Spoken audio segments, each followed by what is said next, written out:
Man, oh man. How?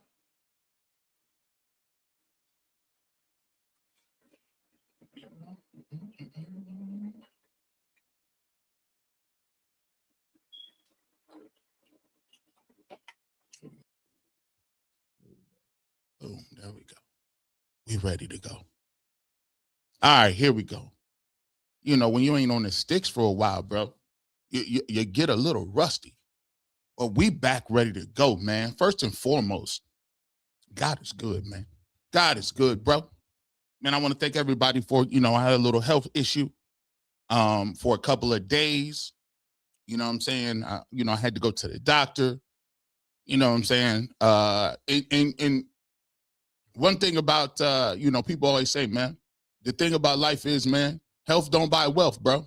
So, you know what I'm saying? You forget, sometimes you be going so hard, man, that, God has sit you down a little bit, man. And I got sat down for about 4 days, man. So, but I'm good now. I had, a little bit of a kidney infection. So, as you all know, it's a double-edged sword, man. When you take a lot of different medication, sometimes, a lot of that medication helps eliminate other things. But at the same time, it works against your kidney. So you got to have So, basically shout out to my doctor, shout out to all my team. And it was touch and go there for a couple of days, but we ready to go. We right back at it, man. I want to thank everybody for their prayers. Whoever shouted me out on UCSS, shouted me out on the boards, on Twitter. I got a lot of DMs, a lot of tweets, a lot of information, but we back ready to go. So we going to get right off into this thing, man. We got a great show planned for you today. It's Super Bowl Sunday, but you know what we going to talk about, bro. I know y'all been missing it. I know y'all, listen, for a couple of days, I didn't know what was going on out here in these streets. But as I slowly started to understand and try to get caught back up into what was going on, we didn't have the Pro Bowl that had happened. Jim Schwartz then left. He told people he was resigning. The Cavs then made a crazy trade for James Harden. He didn't already play his first game. And we back looking at it. It's Super Bowl Sunday. But I got to bring it to you the only way that G. Bush brings it to you. See, a lot of y'all cats out there, y'all had a whole week to get y'all stuff together.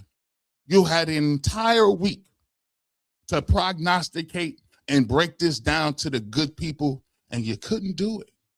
You couldn't do it. I was looking on the internet, and I didn't see none of the right answers. Never saw the answers. Never. I said, bro, y'all don't see what's going on right in front of your face in plain sight? Oh, yeah. The Cleveland Browns is playing three-dimensional chess, and we're going to break it down. We got a nice little blog we're going to pull up. We got a blog we're going to pull up from a guy on the internet. Shout out to Press Room Breakdown. Shout out to Press Room Breakdown. Matter of fact, y'all go out and we'll play it when we get it up here. Make sure you go out there and make sure you following that. Because one of the things, matter of fact, let me get this off right now.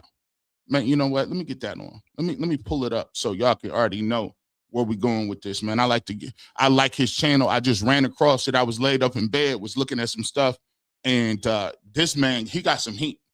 He got some fire. If you ain't checked him out yet, here you go. Let me take this down. We got a clip from him, and this man was spot on. This man was cooking. Press Room Breakdown. Right? Make sure you go check that out. He got over 1,000 subscribers, 22 videos. But what he was talking about is what we're going to talk about today. See, the Cleveland Browns and the media, they're going through a jousting match right now. And right now, the Cleveland media is falling for it, bro. I can't believe y'all didn't see this right in front of your face. Everybody sitting talking about, with Shedeur Sanders, is he going to be the quarterback? Is he quarterback one? What time is he going to do it? Bro, if you watch and you was actually cognizant of what was going on and understanding what was happening right in front of your faces, y'all people would have already understood what was going on. We're going to get to that today, man. We're going to break it all down. We got a great show planned for you. Get your coffee ready. Yeah. Let's get it ready. Get that Kool-Aid Mafia ready. And let's get it going. It's a Sunday edition of the Barbershop. Welcome on in. Let's get it going. We're going to talk a lot of stuff today. And what we want to do is I got to set this clip up. This clip right here talks about how the Browns are throwing people off the scent. You see, the media is very good, but you got to watch them. You got to watch them. It ain't about it ain't about what they ask you on the surface level. It's about what's going on behind the surface levels, the intent of the questions, right? And remember what I told you. When Andrew Berry came out and Todd Monken came out and people was running around here when people said, hey, Todd Monken and the Ravens wanted him. Everybody said, oh, no, that's not true. That's not true. That's not true. That's not true. And then guess what? He says it in the video.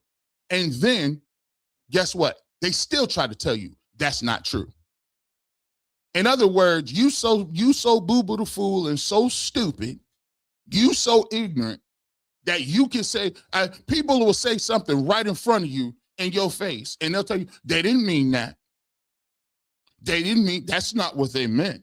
They meant this. No. I've been waiting for you to cook Hasselback. Oh, listen. Hey, listen, we're going to get to him later on in the show. He's just these is pawns at this point. These is pawns at this point. We going to get right off into it. And one of the things that the Cleveland Browns are very smart with, and I told people this as far back as this summer, if you go back and watch. See, the way I set my stuff up, I set it up in stories. So these are all chapters, right? So I told you early on how the move was going to play. The move was anybody but Shedeur, anybody but him. And I said, watch this. Watch how the narrative flips on Deshaun Watson. I said, watch how when they believe there's no other viable options, the option that will come out of nowhere will be actually Deshaun Watson is in the lead. Actually, Deshaun Watson, it's a quarterback competition all of a sudden. But y'all done missed the whole hook. Y'all didn't even see what was going on right in front of your face. Let's break this down. You see, anytime you go anywhere, this is a game.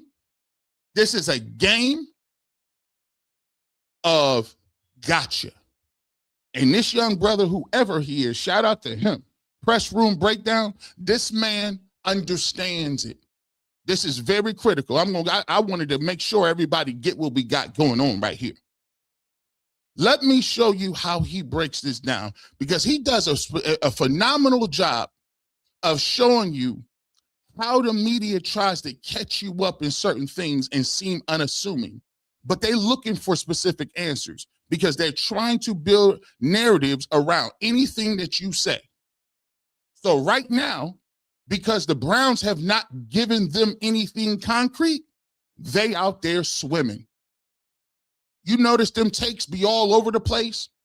One day you like Jim Schwartz. The other day, 2 weeks ago, you didn't like Jim Schwartz. You said you didn't want Jim Schwartz. Now all of a sudden, Jim Schwartz don't got the head coaching job. Now all of a sudden, they Browns, it's a dumpster fire because Jim Schwartz didn't get the job. But I thought you said 2 weeks ago that Jim Schwartz shouldn't have been getting no job, period. You said everybody should be fired, right? Andrew Berry, Jim Schwartz, everything cleaned out. And you wanted the whole quarterback room going, right? So now all of a sudden, it's, Jim, I'm like, come on, bro. One day it's, this dude ain't no good. G. Bush, just tell me. Tell me.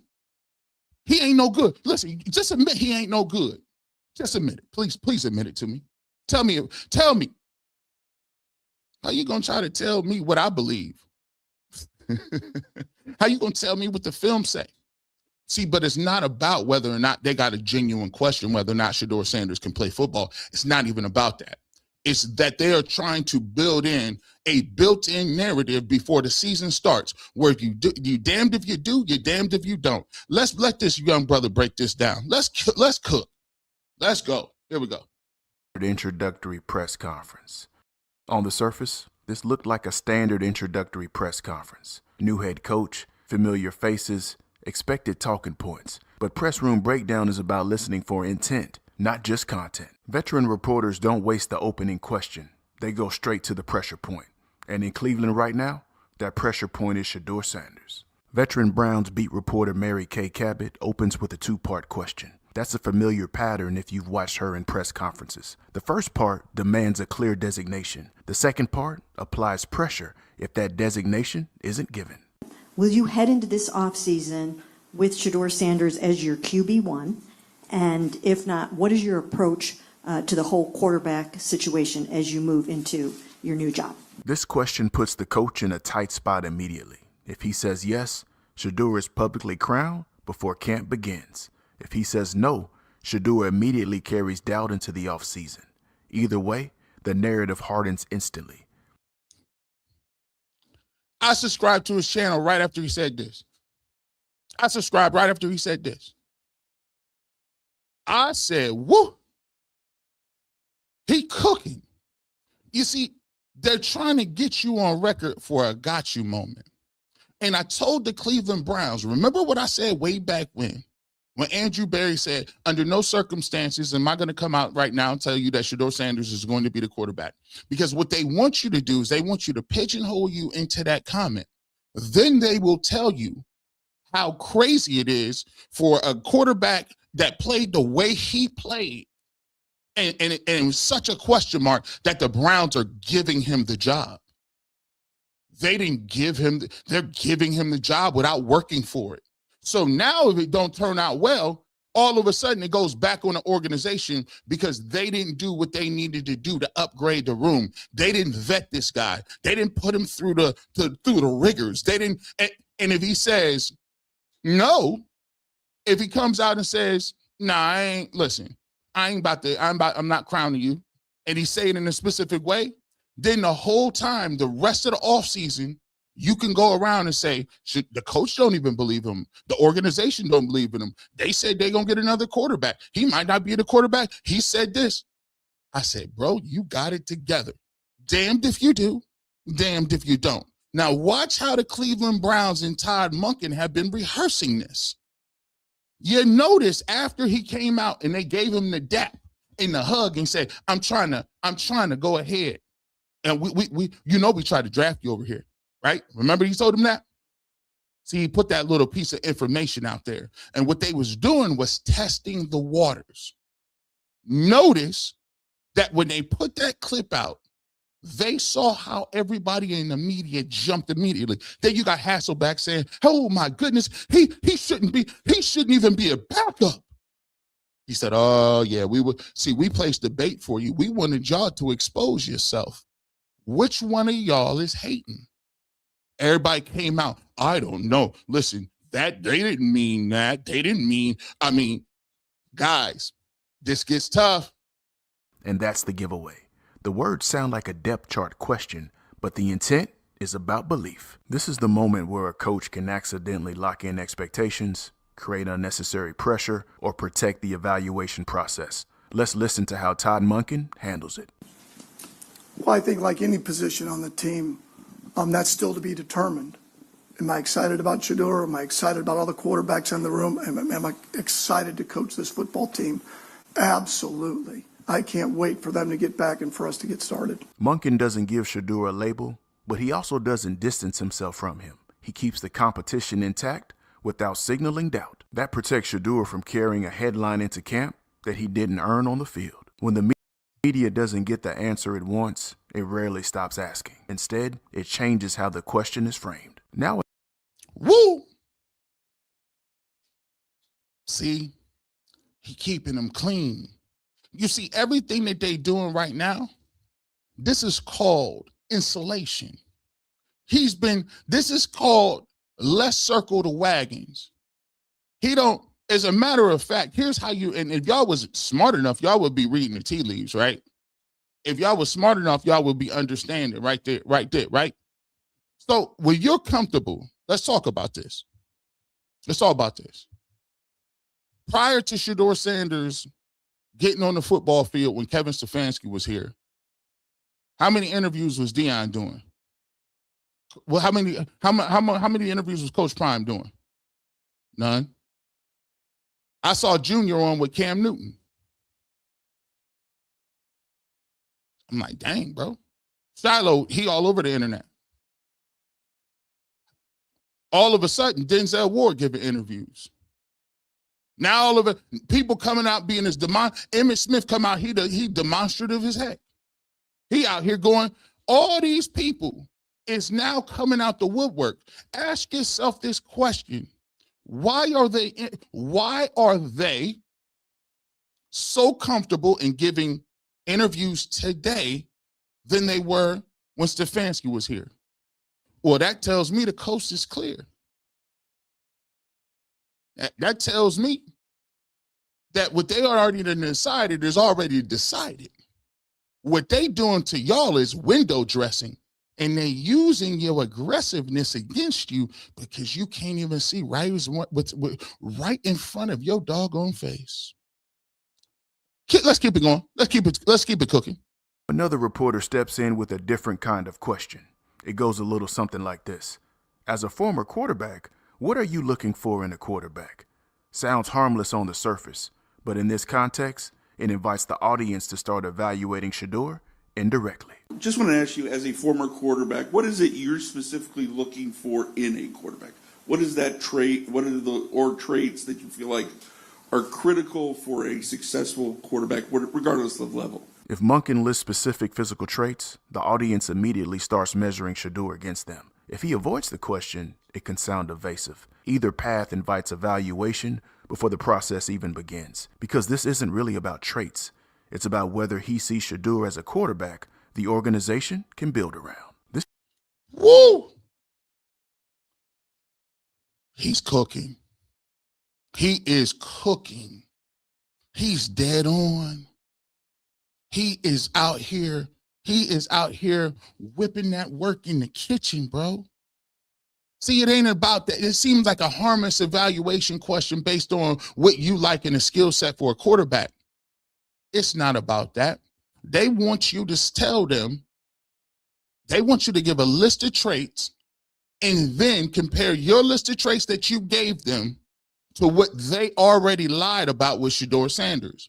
If he says, I want an accurate quarterback, well, listen, G. Bush, he threw 10 interceptions. If they say they want a guy that can make plays and get rid of the ball on time, well, G. Bush, I mean, he was taking sacks early on. He was running backwards. If they say they want a guy that has the ability to run around and scramble, well, he's not Lamar Jackson. Anything that you say can and will be used in the court of law on the anybody but Shedeur train. But the problem is the Cleveland Browns are doing a great job insulating themselves because they're throwing you off the trail. They're giving you the ability to speculate on certain things, but not taking it far enough where they're denouncing the fact that they like Shedeur Sanders. Let's keep cooking. This is where word choice matters. Not just what's said, but what's emphasized. Let's listen to how Monken approaches it. Well, I'm just going to start with personality traits. I mean, when you talk about who's going to lead this team, who has the it factor, who has those characteristics that the team wants to follow and believes in them because the ball's in their hand every down. This game's going to come down to 2-minute situations, 4-minute situations, where you've got to be able to execute at a high level. And we're just talking about some of the characteristics that you're looking for, let alone some of the physical traits that we'll get a chance to talk about later. By starting with leadership, presence, and command, Monken avoids creating a public checklist for Shedeur to be graded against. That keeps the quarterback evaluation where it belongs, inside the building. Next. That was cold. That was cold. I feel like it's been a very long time since I've heard somebody say something. And I'm like, dang, I wish I would have said that. What he's doing is telling you, we're not giving you a public check-off list so that you can go down and mark the boxes and tell everybody why he's not the quarterback. But the thing that I noticed, right, what did he talk about? We'll hear from Shelby Harris later on. We'll hear from Denzel Ward later on. We will see Myles Garrett. And the thing that always resonates and sends and gives and reverberates is the fact that he talked about characteristics of leadership first. Remember what he said before, and I played the clip. He said, the biggest thing about a quarterback is I want to see what other people feel about him, his teammates say. I want to know what his teammates is talking about. And by the way, let me just keep it real with you. I done got some information. People done reached out. Shedeur Sanders is unequivocally, not even close, the leader in that building amongst players.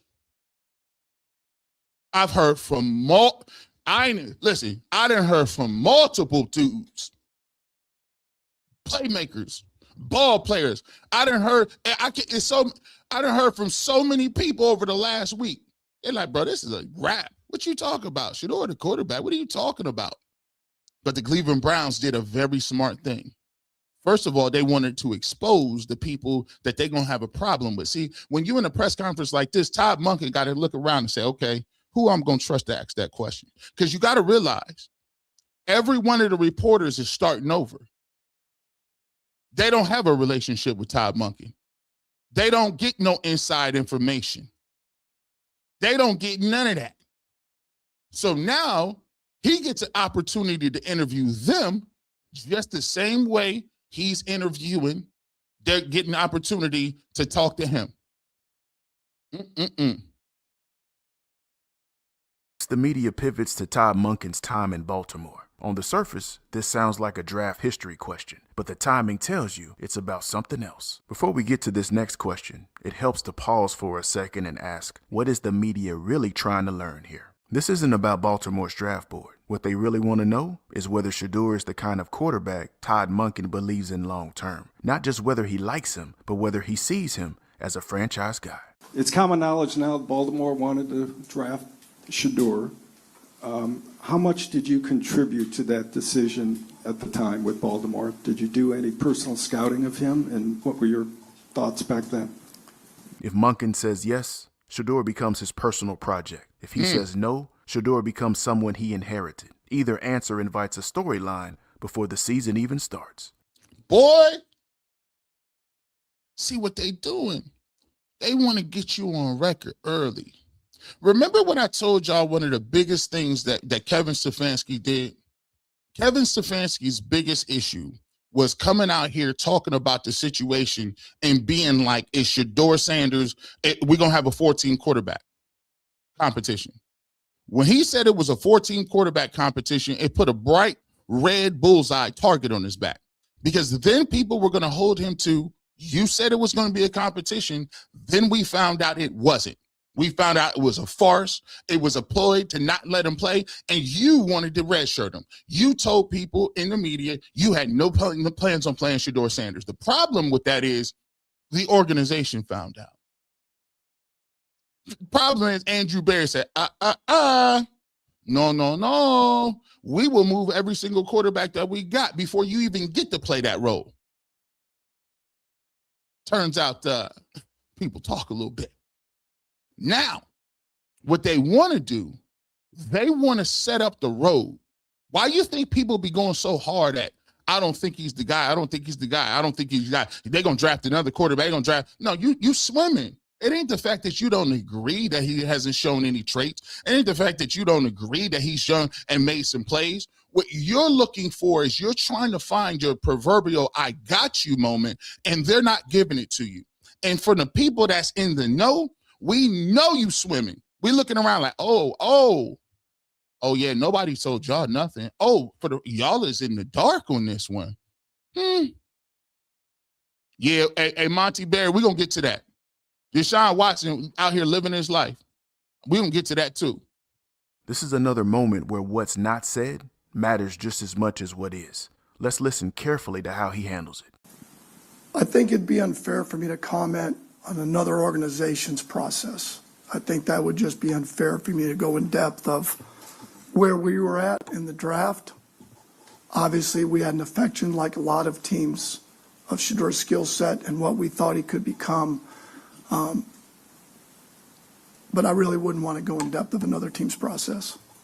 This answer does a few important things at the same time. Monken avoids turning Baltimore into a test of personal preference, where any answer would have framed Shedeur as either a favorite or someone he never fully bought into. At the same time, he still acknowledges Shedeur's skill set and potential, without attaching belief to past decisions. That balance matters. By refusing to signal favoritism or distance, Monken protects the evaluation process, keeps the quarterback room neutral, and avoids creating a narrative that would follow Shedeur before the season even begins. 3 different questions, 1 common objective. Each question tried to force an early conclusion about Shedeur Sanders. Being media savvy isn't about clever answers. It's about understanding why a question is being asked. The people who handle the podium best recognize and answer the intent of the question, not just the wording. The biggest pressure point in this introductory press conference was never Todd Monken. It was Shedeur Sanders. The Cleveland media wasn't really trying to ask who the starter is in February. They were trying to find out how convinced this new head coach is about the quarterback at the center of everything that comes next. And that's why the QB1 question was a setup. It wasn't about a depth chart.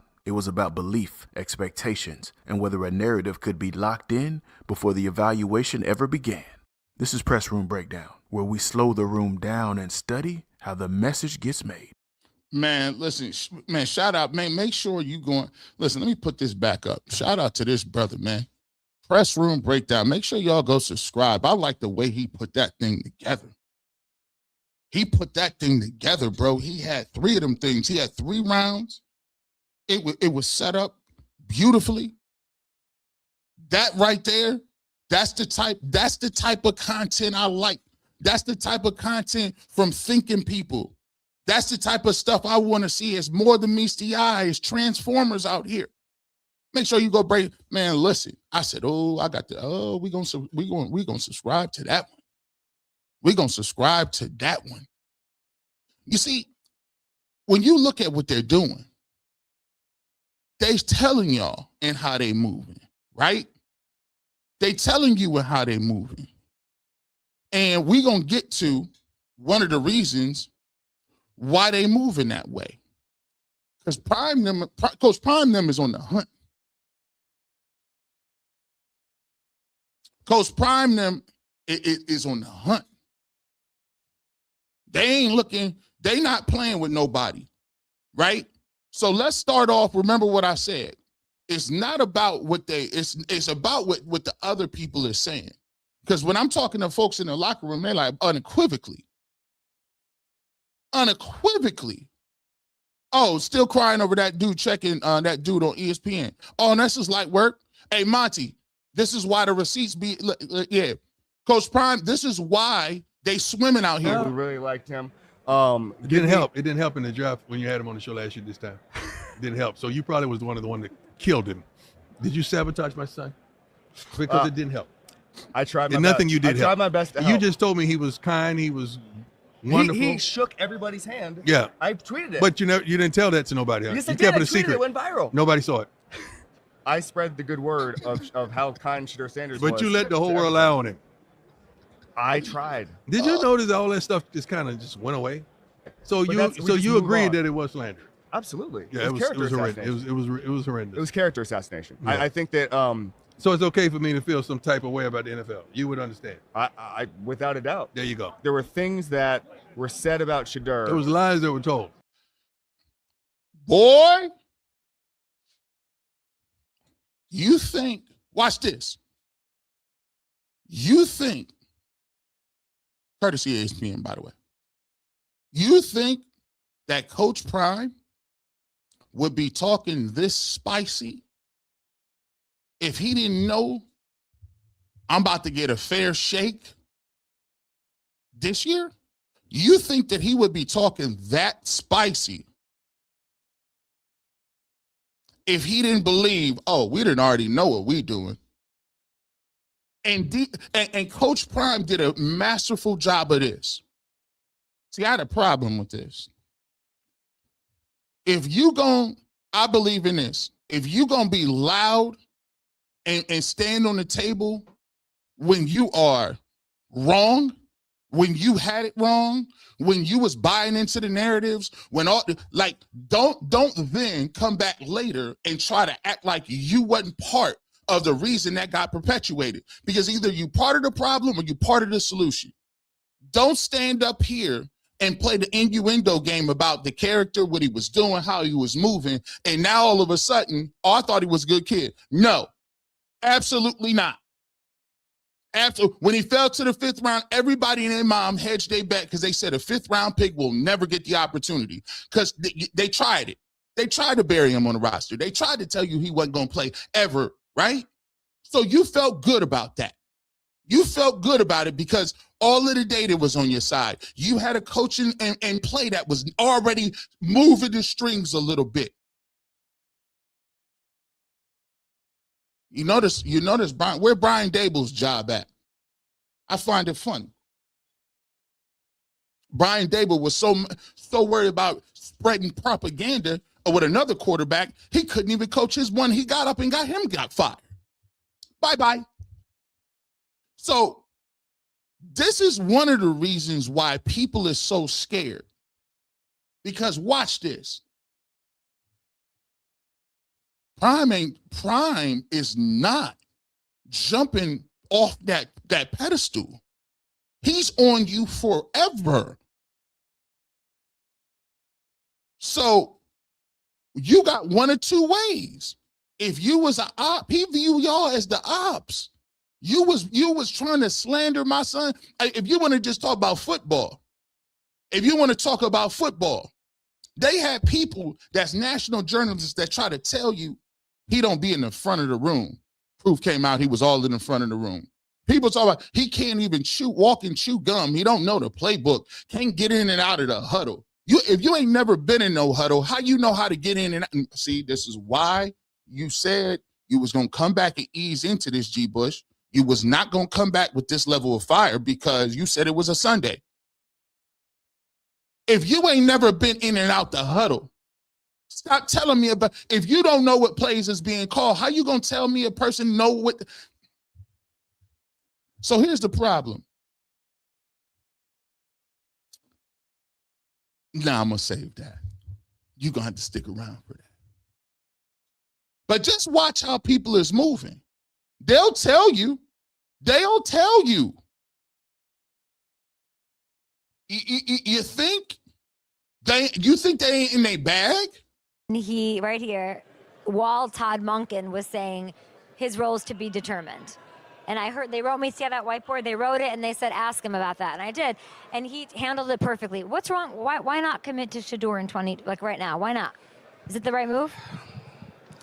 I guess coaches want to make sure that guys know that there is no security in their position. And they will hand it to kid out in San Diego. They also hand it to the kid in Jacksonville.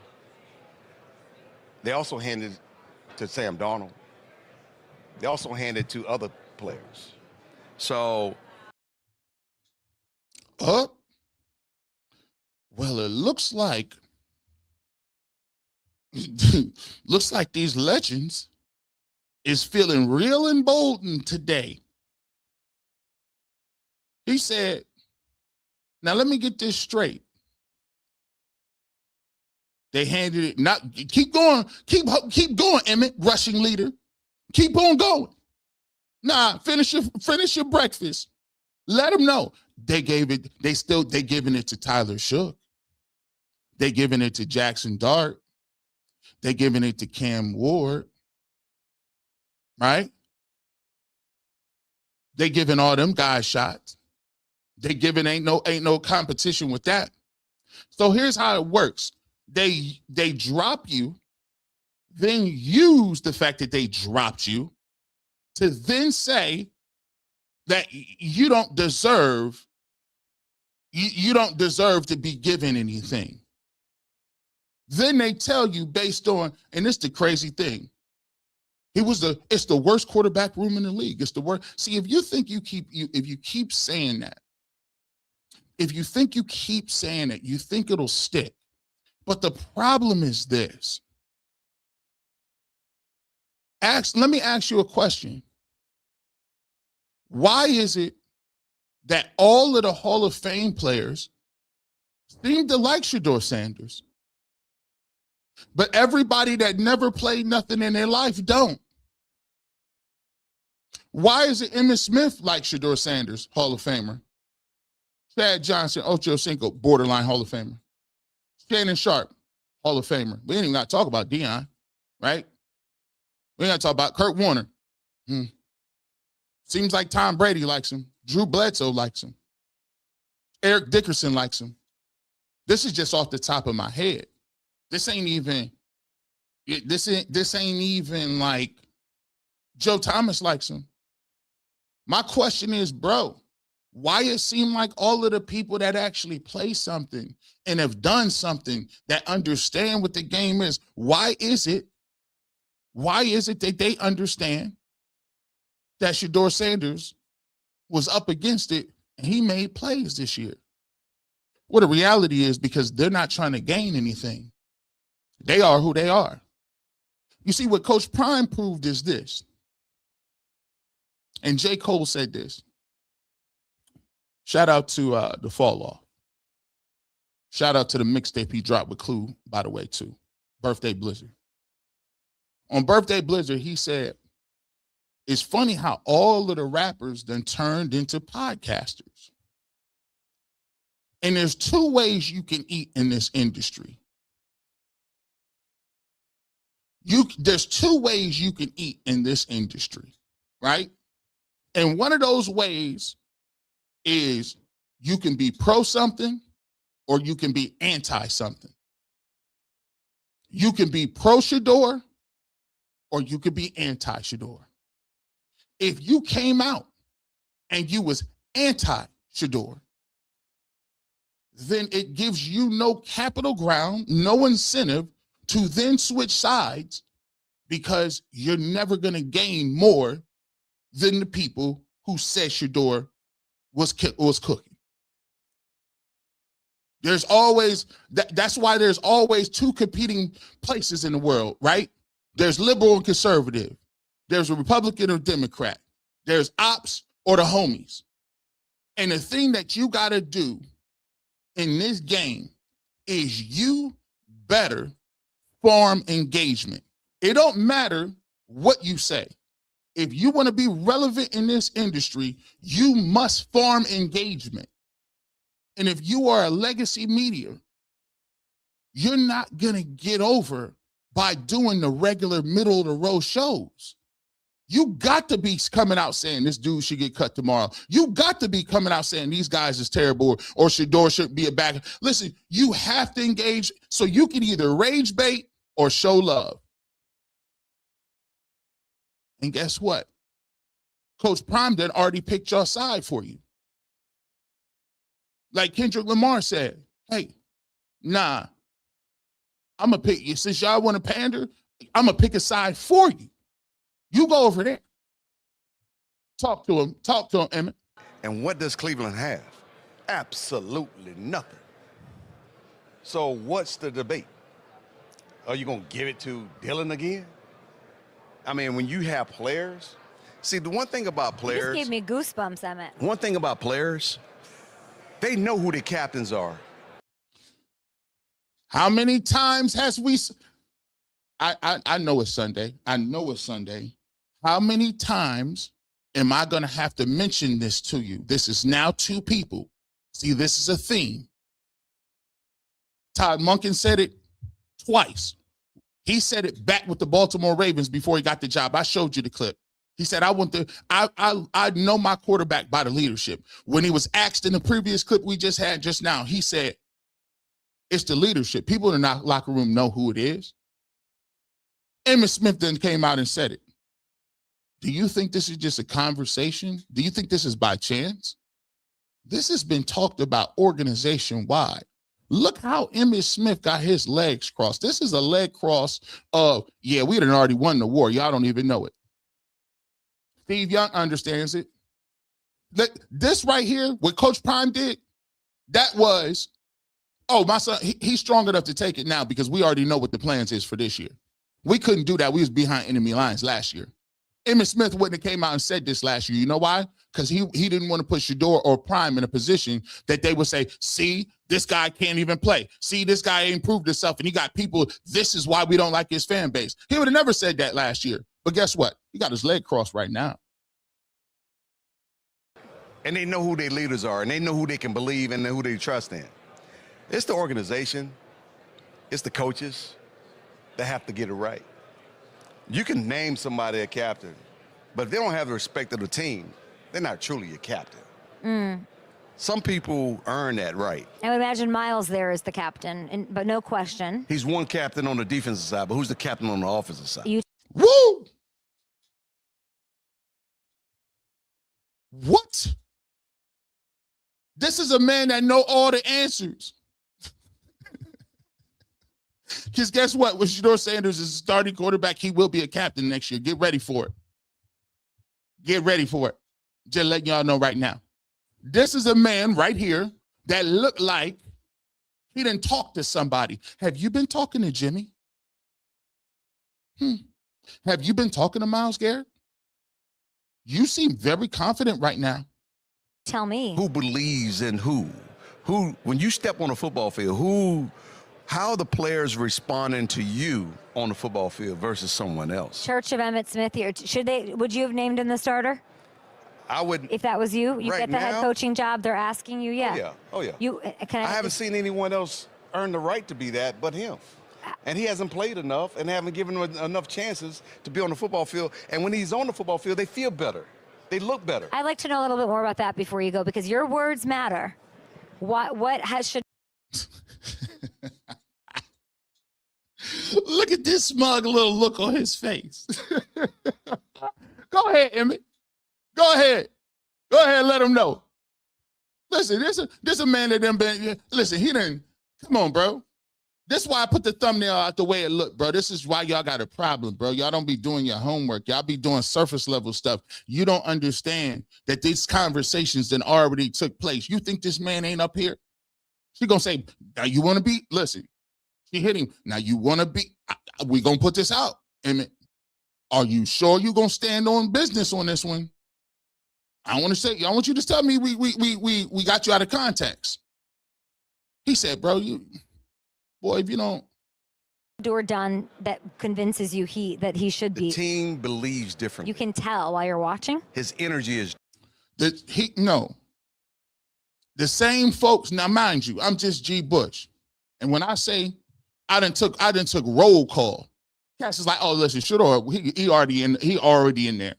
He been in there. He been in there. You know how many people? See, that's the way it be happening a little bit. You see, sometimes when the old guard is gone, the people that may be a little scared to reach out to people, they not scared no more. They just seem to just reach out and say, G. Bush, come on, man, you too good, bro. Man, Shedeur, man, we already got a quarterback. We know what time we on. We know what time we on. How many times did he keep having to say to players? He said it 6 times. Different. His swag is different. His level of confidence is different. And notice I said confidence. I didn't say nothing about arrogance. His level of confidence is different. And so he believes that he has the ability to do it. He's not walking out there thinking that, can I do it? Or do I have the possibility to do it? No, I'm going to make it happen. That's the way he's approaching it. And I appreciate it. And I've known Shedeur since he was a kid. And I watched him grow. I know his training. I know his background. And I know where he comes from. He comes from a line of championships. That's the way I would look at it. And years of experience at that position. He was trained that way. And he grew up with understanding how to play the quarterback position from a guy that played in that. Imagine this. Imagine this. See, this is the problem. Shout out to Coach Prime, who said this, by the way. I like what he said. There's no way, when Bill Belichick didn't get in, when Bill Belichick was not a first ballot Hall of Famer, they should have revoked every pass of everybody that ever did not play nothing in their life and took them up out of there. No disrespect. One person ruined it for 4 or 5 people, ruined it for everybody. The only way you get to vote is if you a Hall of Famer yourself.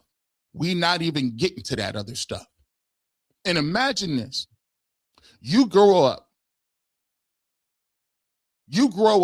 and the people around you is Steve Young, Tom Brady, Michael Irvin, Emmitt Smith, and your father is Deion, Coach Prime. At Colorado, you got Marshall Faulk, Warren Sapp. How is it that you come up under that training, that tutelage, that type of character, all of those championships, all of the pedigree? How dare you come in here and actually say, you just lied on the wrong people, bro? This dude is the all-time leading rusher by a lot. Why would I not pay attention to what this man is saying? Like, this is crazy work. Coach Prime, like, it's crazy. And now you seeing how they looking at these folks. Look at the way he looking. He like, bro, if you don't get out of my line, we ain't playing no more with none of y'all. Football league. So I don't question his ability to understand and recognize coverages and his ability to control and manage the offense. Now, managing the offense is the key to every quarterback's position. Not putting the ball in harm's way is the key to how successful a quarterback can become. Shedeur, given the opportunity and working with him, as you will work with any quarterback, Drake May, or as you would work with any quarterback in New York, any quarterback in Jacksonville, any other quarterback. Just like you would work with them and help them understand that's the approach you should take. Forget what he looks like. Forget how he walks. Forget it. You want somebody confident. You want somebody to step in and say, I can lead the organization. Well said. And willing to take on the pressure and manage all the questions that comes his way like a professional. He did that here on He don't throw nobody under the bus, including his coach. Emmett is going on Shedeur. Hey, listen. Listen, the powers that be done told him, hey, listen, stop. We got to go. We got to go. He up here cooking for way too long. This man been up here 15, 20 minutes. Listen, this is way too spicy. Get him off. Yeah. Don't worry about it. Don't even worry about it. We're going to work with y'all, man. We're going to get y'all together. Speaking of, man, always ask yourself, they say, all right, well, who else be wanting certain things, man? Who, let me see. What's this?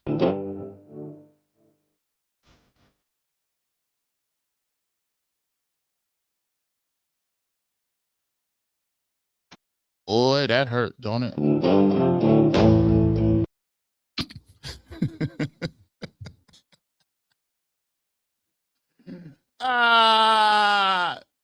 This is what? Oh, that don't mean anything now.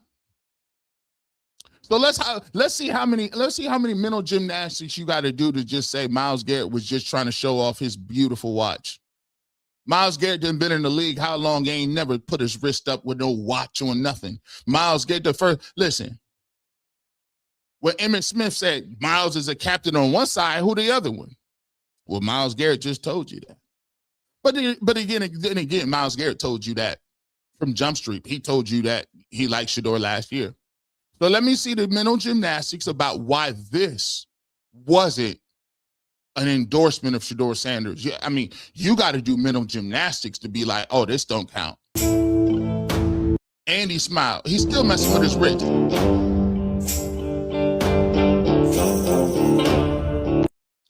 He went out of his way just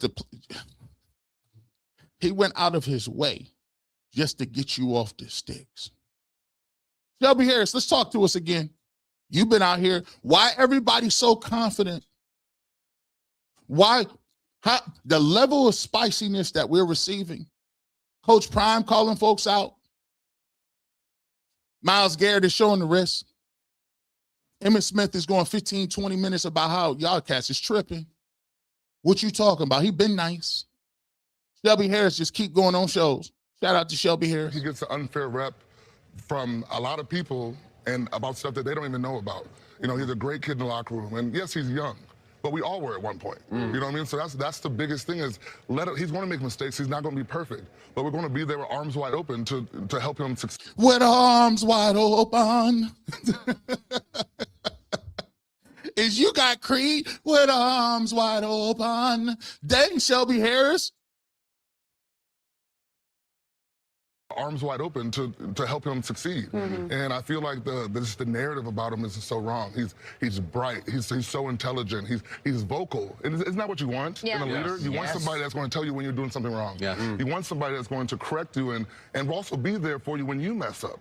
And that's what makes, he has these special traits, and that's what makes him different. Now the coach done came to you and said, it's about what his teammates think of him. It's about, do they believe in? This man says he has special traits. Guys, listen, what I want you to do is after you watch this blog, I really feel as if you should just go and watch the Super Bowl today and just have a good old time. Just be in the moment. Look at the draft and watch the draft, and because guys, this is a done data.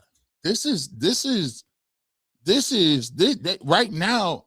This is the salsa, bro. We out here looking like these guys is out here dancing. They telling you.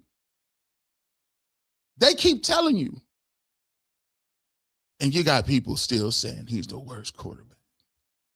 See, what people don't realize is nobody really cares about what your opinion is because you're not moving nobody. The Browns done blocked you out.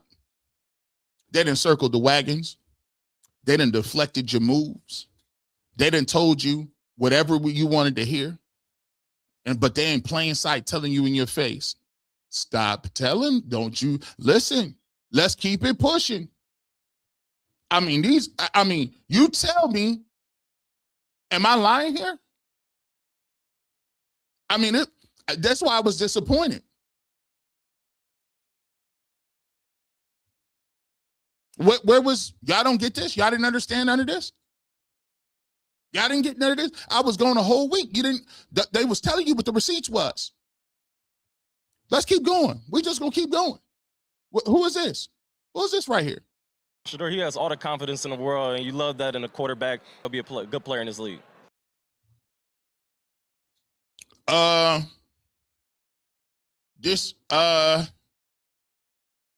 this sound like something? Think about this. Think how crazy this sounds. Think about how nasty this sounds, right? Think about this. Do you think what he just said is describing a person that is not going to be the starting quarterback, might not even be the backup quarterback, and could get cut? See, this is the thing, bro. I be trying to tell y'all. These folks is telling you exactly what's about to go down. But you have to rage bait. That Hasselback stuff was rage bait 101. It was rage bait 101.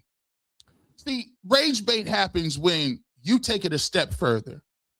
Not only do you not say he's the quarterback one, you say things like he's not an NFL quarterback. He wouldn't start for any other team. He's just not very good. When you hear all that, you done took it further, and what you're trying to get is engagement. You ain't trying to have no conversation about football, because if you think about it, the only thing people bring up is 7 touchdowns, 10 interceptions, didn't play well. They mystically forget about that 400 yards he threw for that one. It's just one game. Well, one game out of a sample size of 7 is a pretty large sample, right? So either you think the sample size is not big enough so you can't judge him. You can't simply say sample size, but the games in that small sample size where he played well, late game winning drives, you don't mention at all. But it don't matter. It's just you gotta inform that. You got to farm the engagement. Now watch this. I think this is very cute. Look at this. Watch how Denzel Ward does this. Watch how Denzel do this. Watch the smile. See, I watch people's mannerisms and I watch people how they move. I watch body language. This is the body language of a person who already knows. They like, man, I'm gonna tell you, they didn't, because you know what they done told them, right? See, Todd Monken then came in, Andrew Berry then gave him all the rundown. Hey guys, look, we gonna minimize any of this talk. When you talk about the quarterbacks, we're non-committal on it. We know what it is in-house, we non-committal on it. But watch how he start laughing and smirking.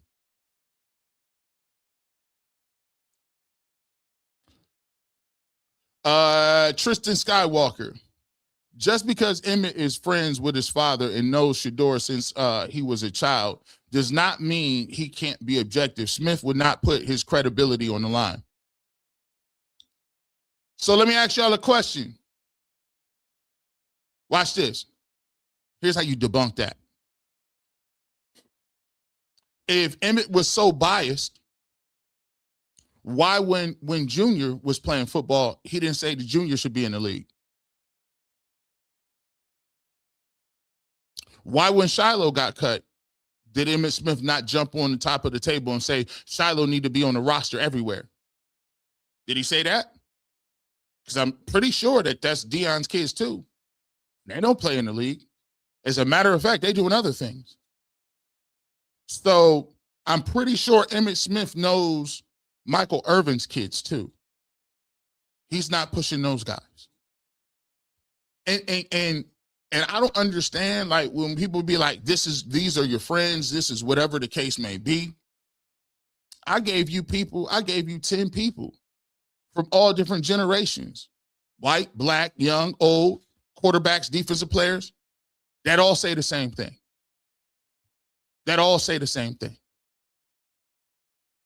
Let's cook. What? Hey, watch Denzel. Look at Denzel.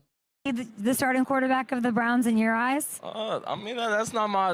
Look, man, you know what I'm saying? Look how he go. Look, listen, she gonna get everybody. Shout out to this young lady. She getting a lot of interviews around here. She done got Emmett. She done got Shedeur the other day. Shedeur said, man, I know I could dominate. She getting a lot of interviews. Watch how Denzel be like, man, you gotta wait and see. You know what I'm saying? Like, I don't even, like, you know what I'm saying? That ain't even on me. I'm just a corner, right? You know he laughing. Look at him. Is he the starting quarterback of the Browns in your eyes? I mean, that's not my decision to You're make. a veteran on defense. That can compete, but he's definitely in a good position to get that starting spot if he wants to go get it. Tell me about what it's like to defend him, because like the word everyone throws. Wait, what? What is it like to defend him? Like, I don't know. What do you mean? What do you mean? What is it like? You mean, what is it like to not pay attention to people that don't know what they're talking about when it comes to football? They be happening that a lot.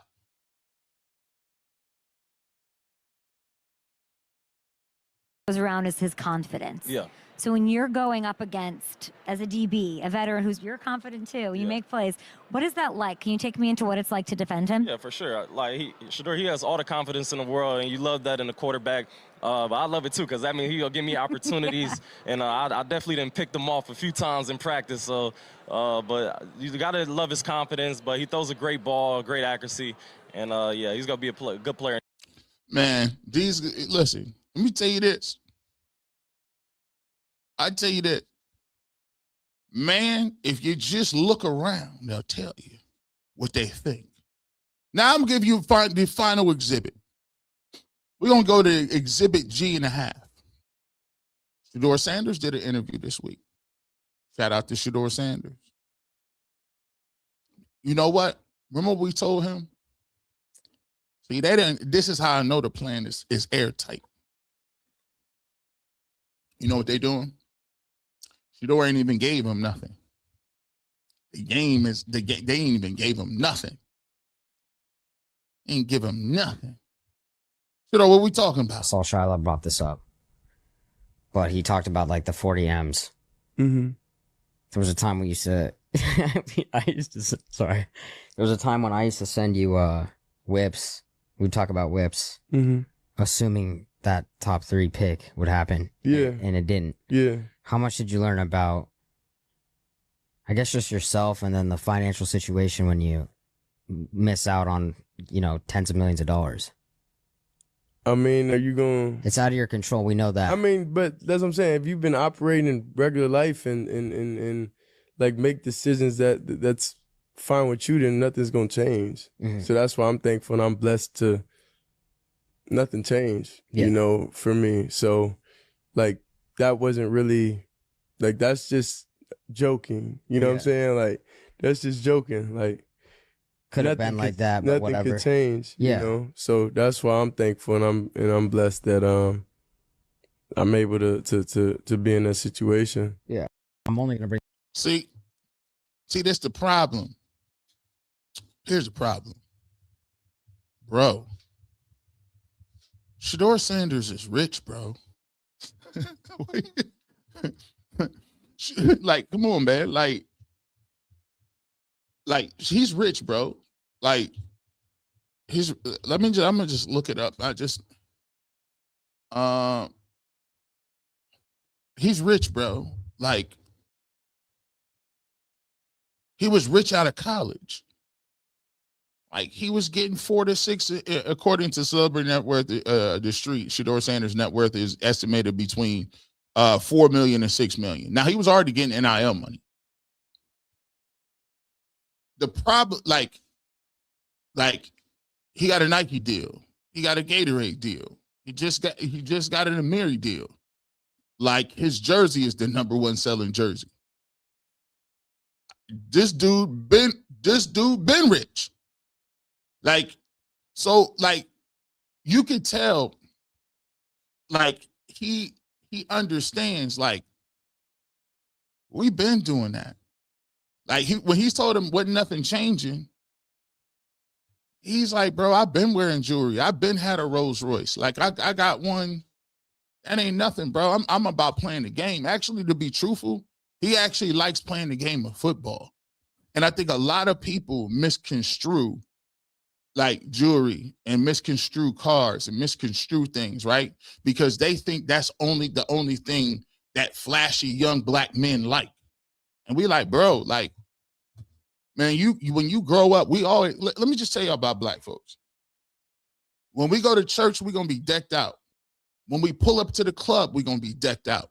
When we show up to a baby shower, we're going to be decked out. I don't care who you is. When we get ready to go out, we gonna shine. We gonna be confident. We might be working a minimum wage job, but we gonna make that minimum wage job look good, bro. We always gonna be on point. When I jump on the screen, I want to look good at all times, bro. So that's nothing to us. Like, bro, we got jewelry. Everybody got watches. Everybody. That is nothing to us. Like black people, that's our spirit. We come from royalty. What are you talking about? That's in us. That's in us. Shining is in us. Like, bro, we that's where soul music come from. What you talking about, bro? We gonna be nice regardless, bro. He like, bro, my dad is Deshaun Sanders, bro. My dad been famous forever. We've been getting checks in reality forever. See, that's the thought process. See, they be thinking, everybody want to think you should be grateful for where you are today. Bro, you should be grateful that you, never mind, G. Bush. See, why you starting this? A lot of people that been given certain things and they just be sitting there and they get a self-inflated ego that they really doing something, that they that nice. No, you're not that nice. But the bottom line is, he like, we've been, this just the Shedeur deals that I know about. Shedeur got way more deals than you just named. Sheesh. And a media company. I don't know what y'all talk about, but you know what he's telling them? This tells me, he was like, oh man, you talking about these cars. I'm worried about this job. He went, well, I'm worried about this job. I'm worried about getting this money off. That's how I'm going to move with it. That's how I'm going to move with it.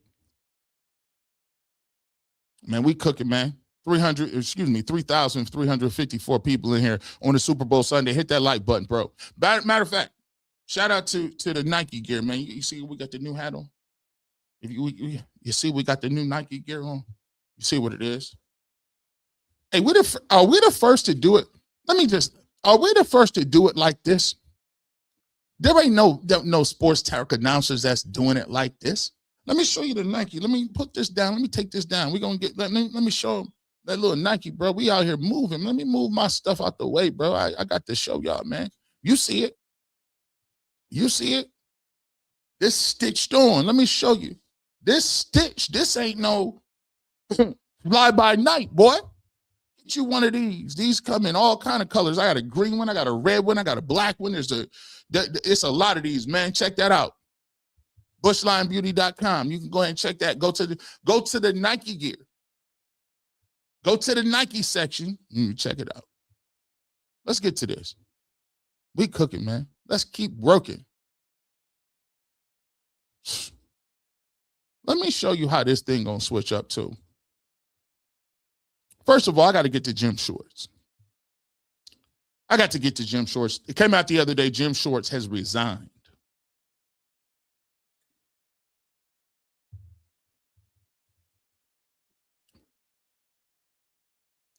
Jim Schwartz finally resigned. Shout out to Tyvus too. I thought he had it dead on. I wanted Jim Schwartz to get the job, but the problem is this. You know, when you don't get the job, how do you go about it? And a lot of people want to get to a point where it's like, I can see why Jim Schwartz is upset. Well, some people don't get the privilege of just saying, I'm done and I'm out of here. You see, because what I got to remember is this.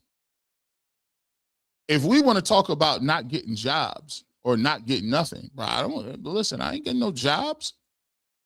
It took me 15, 16 years in this game to put bricks in. And then my highest level of wherever I was at, I had to go independent.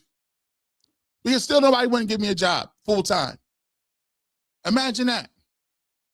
How many times have you seen me crash out on people?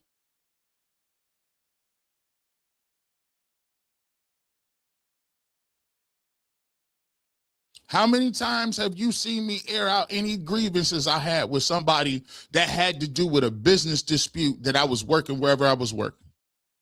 You know why I can't do that? Because I understand that I'm one of very few. And that not only because of who I am, it affects who comes after me. If I get up there and I air out all the dirty laundry and I'm mad and I'm salty, then every single African-American minority that come behind me, they got to wear what I had. They keep my legacy. See, I always say the BSK put me in a position where I used what he gave to the game and I catapulted. I used what his work as a foundation to lift me to higher heights. And I understand that the foundation that I'm putting in right now and that momentum, at one point in time, that momentum will stop. I'll go on to greener pastures. I'll go do something else. But the foundation and work and the principles that I put in, another person can come, stand on my shoulders, and then they could go to another level. It's a stepping stone. It's a ladder. So everything that I do reflects on the next person coming up. The next G. Bush, the next Earl, the next Tyvus, the next Emmett, the next Gerald. You see what I'm saying? So certain people and groups of individuals don't have the ability to wild out and get mad because they didn't get a job. Because frankly, we've been getting passed over for years. If getting passed over won championships, we'd be rich by now. We'd have all the rings. But we don't have that luxury. We can't go around and crash out and do certain things. because that's going to reflect poorly on those that come behind me. You know, I used to always work. I'll give you a quick story. I used to work in a restaurant. And basically, man, I'm so happy that I used to work in all these other jobs, because these other jobs gave me an opportunity to see what real work was. This what we doing ain't no real work. It's some people out there really putting bricks in. I worked on a garbage truck. I done worked construction. I done worked in restaurant. I done worked as a cook in the kitchen. And one of the things that I understand is shout out to all the people I done worked at hotels. Shout out to the people that's working in third shifts that's really doing that manual labor. When you don't know how bad your feet hurt till you stand up in that kitchen for 12 hours and you cooking. And then when the rush leave, you got to clean the whole spot. You got to wash dishes in the grease hoods. And the grease and carve up more meat, put it in the deli. You got to go thaw some chicken out. So when everybody gone, you still cleaning when the restaurant ain't even there. But one thing that always taught me is that when you doing that thing and when you working in a restaurant, I used to always have a problem because people of color get a stigma that they cheap and they don't tip, or they'll tip whatever they have left over. And for me, working in the kitchen, it wasn't about the money. It was about, I didn't like the stigma that when servers used to come in and there may be a table of minorities or people, there's a natural perception that they don't want to take that table because they feel like they're not going to get a better tip than they would if they took another table. So you know what? As I got to a point where I was, and Rosie will tell you, at first she would be like, man, listen, you tipping kind of crazy. Hey, why you tip that? Listen, hey, I don't know about this. That little waitress over there being way too friendly. She trying to warm up and get that tip. I said, Rosie, this is just how I be. She was like, okay, we're gonna check your temperature. You better tip this dude. You better tip that dude just as good as you tip that girl. I say, I got you. But what I always do, I be trying to tell people, I don't just be tipping for myself. I be tipping for the culture. I be tipping for the culture. So the next time, if there's another group of people that look like me, happen to look like me, talk like me, they not going to have that misconception. They're going to say, well, you know what? I had a table, I had a table full of black folks over there. They was hanging out doing their thing. Had a good old time. That bill was crazy. Cats get nervous when that bill. Now, I got a big family. When we go out, people will tell you, my family don't be paying. My mom and dad, I feel like, nah, my mom and dad don't pay for nothing. You know what I'm saying? Like, and shout out to my wife because, you can't do that because I done been married before and that definitely wasn't the case then. But you got to have a good partner that understand. That's how you got to vibe. So she don't even be letting them, she don't get that. She like, no, mom, dad, we got that. So the bill be big. Them bills be big. And people, servers, that get kind of nervous. They be like, hey, man, you know what the gratuity is? We need that 25%. They're like, bro, that's 500, 400. That's crazy. That bill is nuts. And you know what the best thing is when they look down and they see they tip, they look back up and say, oh, thank you so much. I ain't doing it for clout. I'm just doing it so that the next time that another group of people come in that happen to look like me, they're not going to have no stereotype. They ain't going to feel a certain type way.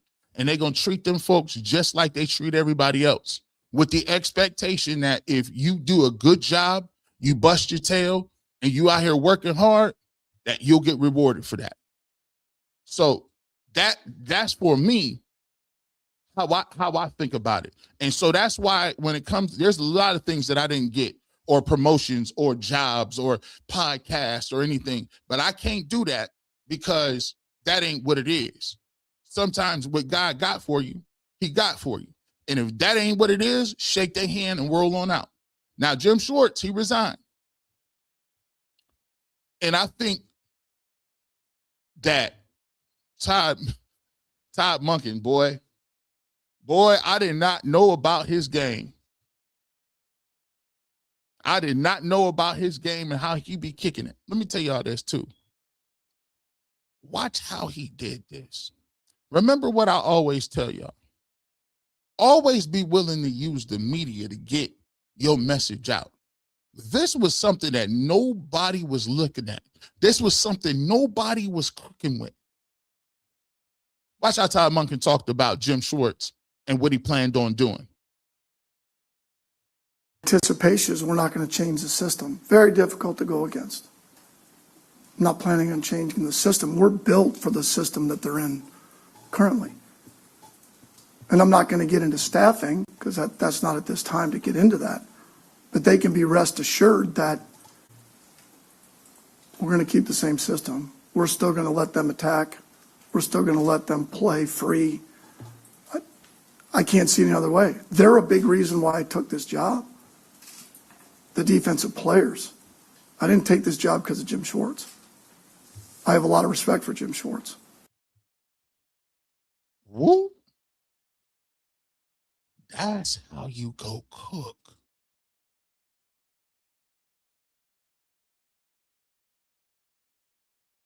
That's how you cook. He said, I didn't take this job. See, that's how you talk to your players through the media. I got a lot of respect for Jim Schwartz, but let me tell you something. I came here because of them. Myles Garrett, you got 25 sacks. Jim Schwartz didn't. Denzel Ward, you play some of the best man coverage and lock down the best receivers. Jim Schwartz didn't do that. No disrespect to Jim. Oh, and by the way, this is how you cook. He's the first coach that I've ever heard people that have heard do this. Now, we don't know what the wins and losses going to look like, but just on the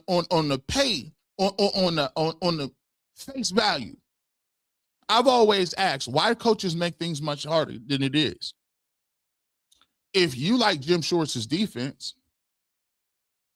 and Jim Schwartz was calling the defense, but all of the position coaches are under Jim Schwartz, why would you not keep all the other position coaches, give them more money, and elevate somebody that's hungry?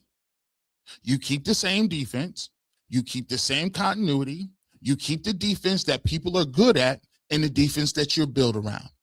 All you tell them is, hey, why you think Myles Garrett ain't putting no more memes up? You know why?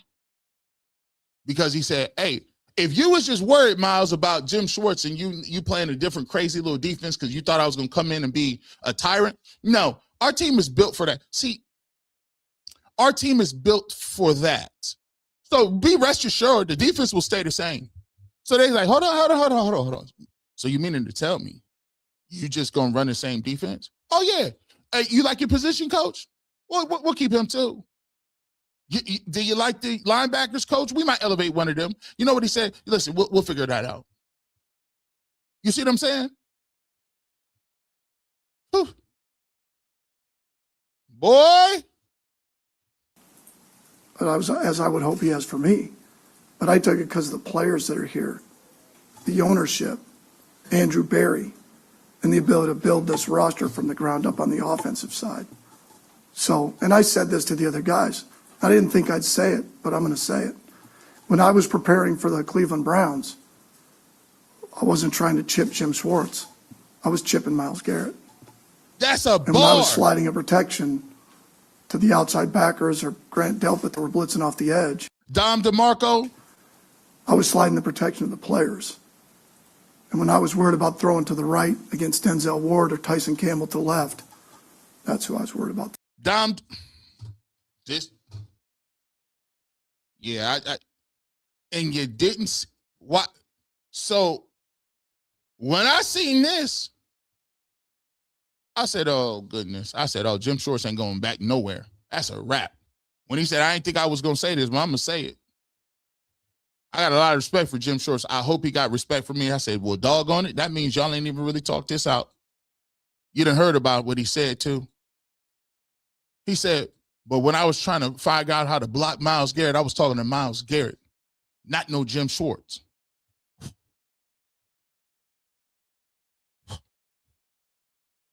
Boy, oh boy. I knew it was a problem then. That's how you do it. That's how you mitigate L's and you streamline the process. He was brought in, and people say this. People say this. And I'm going to throw this out there. I'm going to throw this out here because I don't think people have said this. And let me see if you vibe with this. When asking why, I find it funny that everybody that wanted everybody fired is now up in arms because Jim Schwartz ain't here. You just said you wanted them fired 2 weeks ago. So now that it's different, this is an L for the Browns? How is it an L? If I keep all the other position coaches and we run the same defense, how this is an L? And the reason why Jim Schwartz did not get this position was not that Jim Schwartz wasn't a good coach. It was what Todd Monken was able to do to fix the main problem. The main problem of your team was not the defense. If you hire Jim Schwartz, how is he fixing the offense? What coordinator were you getting? If you think about it, Shieldhouse, all the rest of the coordinators, all those other people, Tommy Reese left. Who was going to be the coordinator? You had Jim Schwartz and who? Stefanski took his whole roster back. Who? The reason Todd Monken got the job, because Andrew Berry and Jimmy Haslam had a mandate. What can you get out of these quarterbacks? Show me the plan. Show me what you got, and let's work on that. He said, don't worry about the defense. We'll tell Myles Garrett and Denzel Ward, we'll keep the defense. I mean, they're good anyway. But we need somebody to work out what this offensive staff is looking like. And you're the best person and the best candidate to get the most out of the quarterback. Because what happens if you get to the season and Jim Schwartz is the coach? What if the quarterback struggle? That's a disaster. Hiring Jim Schwartz and the quarterback struggle means that you gonna get super fired. Not only will Jordan Schwartz might get fired after 1 year, Andrew Berry's definitely getting fired. Because what the people are going to say is this. What they're going to say is this. Well, why would the Cleveland Browns and Andrew Berry hire a defensive coach, not do anything different to the quarterback room, and make Jim Schwartz the defensive the head coach when the problem wasn't defense? It was offense. They're dysfunctional, and they still don't know what's going on. See, Andrew Berry said, no. I'm not going to do that. We're not going to do that. Is it easier to find a guy that's great offensively or great defensively? It's easier to find, especially if you got the same players. It's just easy. I can go get a coordinator and run the same defense, but can I get a person that can teach the quarterback room, that has experience with multiple quarterbacks at the college and professional level, that has worked with college quarterbacks, has worked with professional quarterbacks, has coached the MVP, has been a coach in the league that's been for this long, and has has had an extensive scouting report on Shedeur Sanders, who happens to be in your quarterback room? Obviously, you're going to go with that. So in the midst of everybody talking about this stuff and everybody going around and why did Jim Schwartz not get it, and he must have thought that he had the job and the Browns must have told him, look, man, that's up for speculation. My situation is like this. I like Jim Schwartz. As people know, I had him out as the guy that I would pick for my coach. But when it didn't happen, it didn't happen. So you got one or two options. You can sit here and cry and talk about how dysfunctional it is, or you can get your staff together and keep it pushing. Jim Schwartz decided he did not want to be part of the staff. We congratulate him. Thank you for your time and your achievements. We appreciate the bricks you put in over here, but we're moving forward.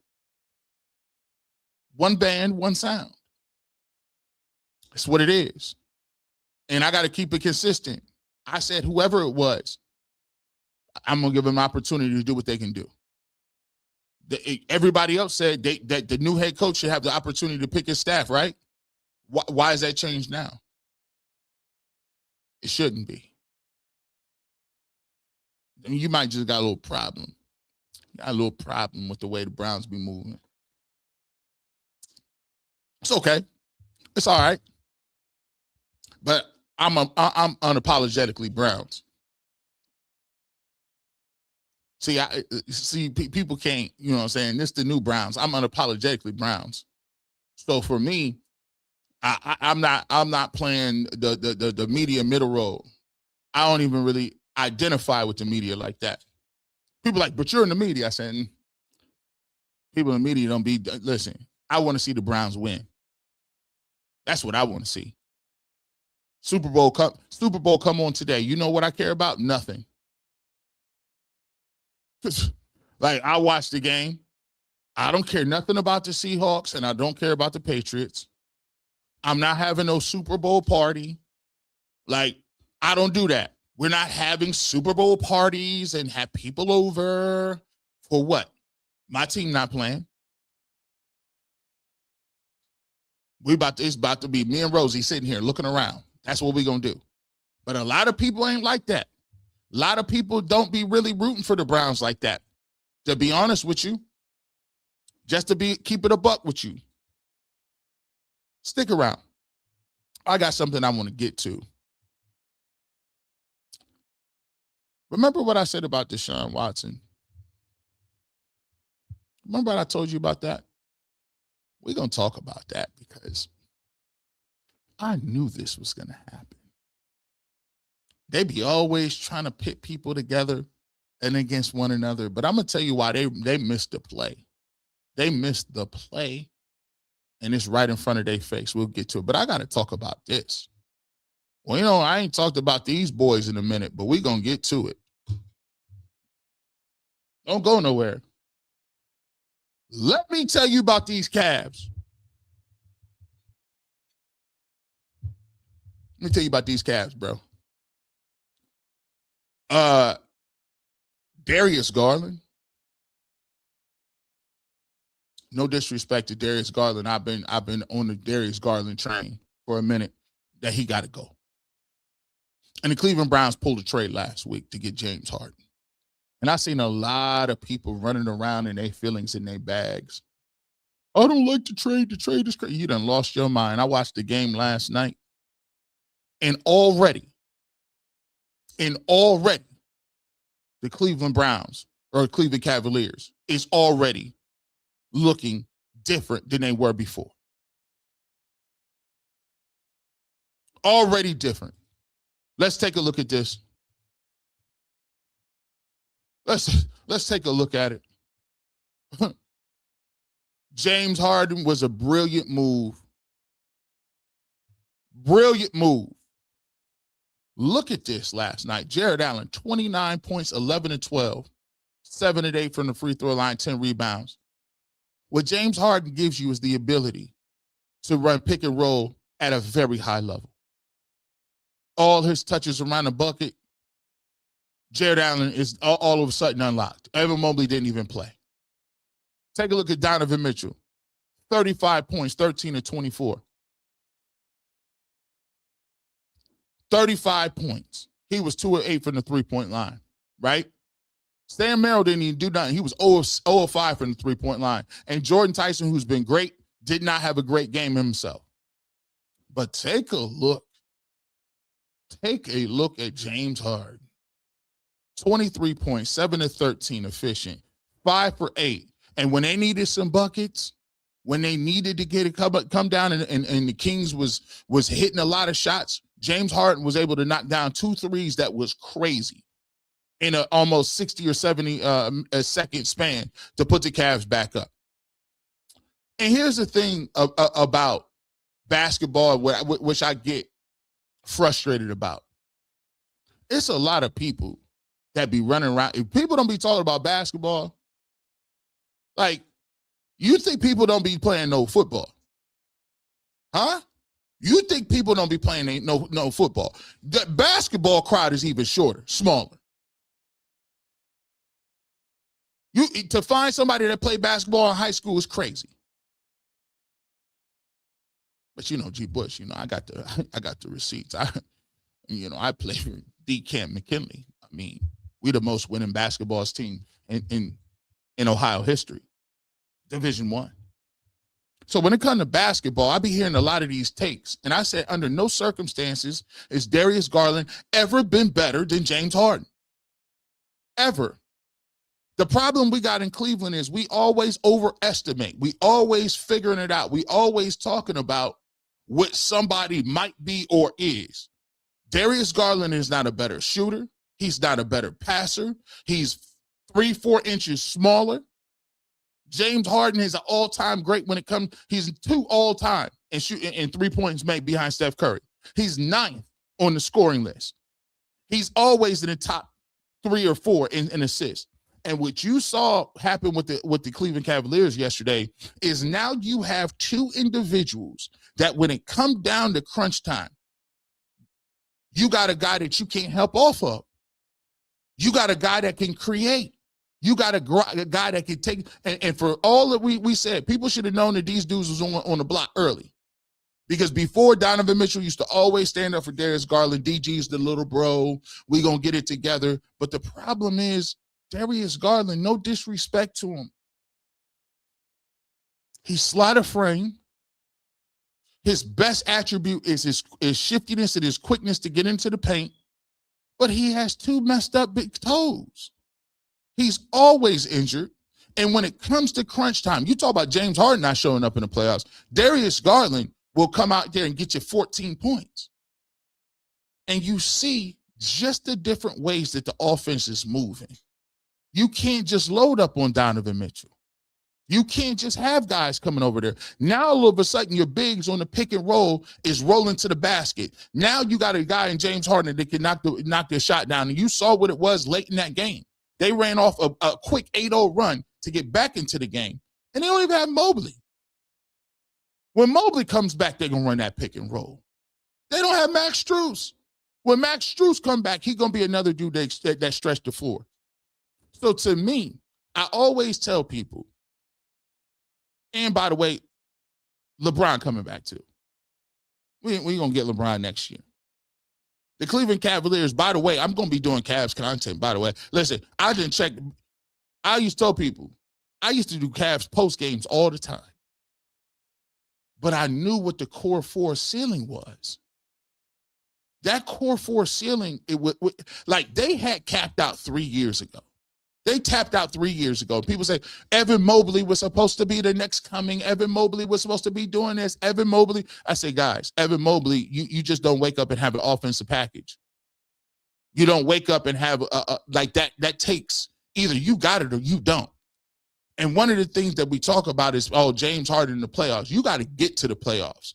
And the way the Cavs was playing, they wasn't going to make it out of the first round. And I'm glad Donovan Mitchell put that pressure on him. Put that full court pressure on Kobe Altman. Hey, bro, if you don't figure this out, I'm having the best career my year of my life. We got to get me somebody that is a bona fide ball player. Not none of this young core and this and core 4. Nah, bro. Y'all was going to get bounced in the first or second round.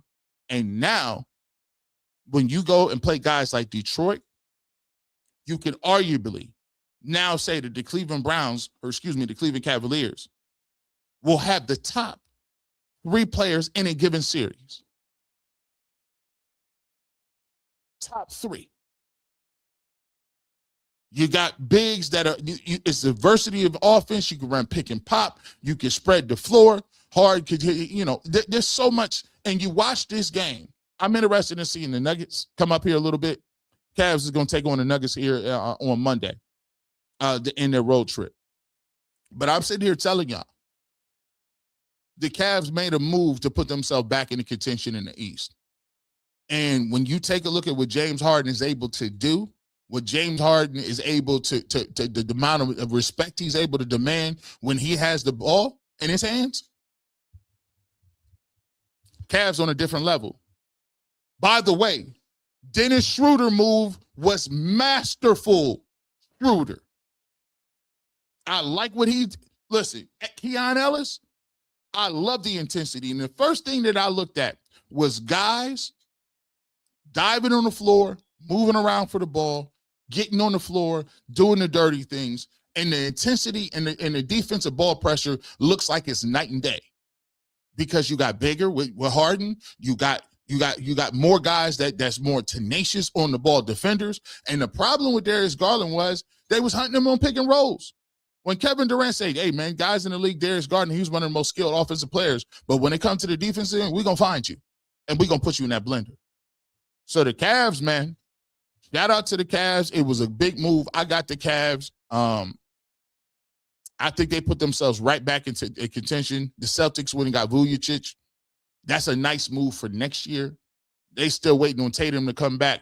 But right now, the Pistons have kind of, stretched the lead out a little bit. But in the 7-game series, the Cavs put themselves right back in contentions with the way they went and got these trades, and I think they won a trade deadline. Let's get to this. Finally, remember I told you about Deshaun Watson? See, a lot of people on Deshaun Watson. So back to the 3D chess. We're going to bring it full circle. Notice, let me see this. Notice this. Let's get to this clip. Remember I told you you're going to start hearing about Deshaun Watson more? Huh? Remember what I told you about that? Feeling about the quarterback situation after listening to Todd Monken? Well, I think he's going to be open-minded when it comes to Deshaun and seeing what, if anything, might still be there with him. I think he's going to be obviously open-minded when it comes to Shedeur Sanders and seeing what they can do to develop his game and figure out whether or not he can do this thing on a full-time basis, right? So, and look, I think that right now that's probably the wisest thing to do if you're the Browns. Looking at the market right now, there's no long-term solution available in my view, and especially where the Browns are positioned 6 overall. So why not see what you have this year and what you can make work and build around that. The good news is he is not scheme-specific offensively. He's not married to one specific system. He likes building around the talent that he's given to work with. So that's just kind of where I'm at right now. He is the impression he gave off, aside from that Jim Schwartz isn't coming back, was that he's going to be very open-minded about that quarterback room and giving those guys an opportunity to show whether or not they can do this thing, and also open-minded about bringing in some help if needed. Remember, see, now it's starting to be sobering because I'm the only person. Like this is why I was just confused for the last 3-4 years. People have been talking about cutting Deshaun Watson for 2 years now. People trying to just cut him loose in the cat pit. Just cut him loose. First of all, that sounds like the craziest thing I've ever heard in my life. How are you so, what did he do to you? That's how, see, this is why propaganda is so strong. This is why humans are so fallible. Just look at our world right now, how gullible people are. How very moldable and shapeable they are.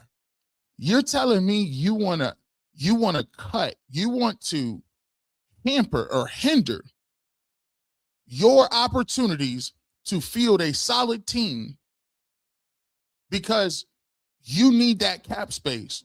You would just do it because you don't like him. See, this is the problem I be having. This ain't no, like, think about it.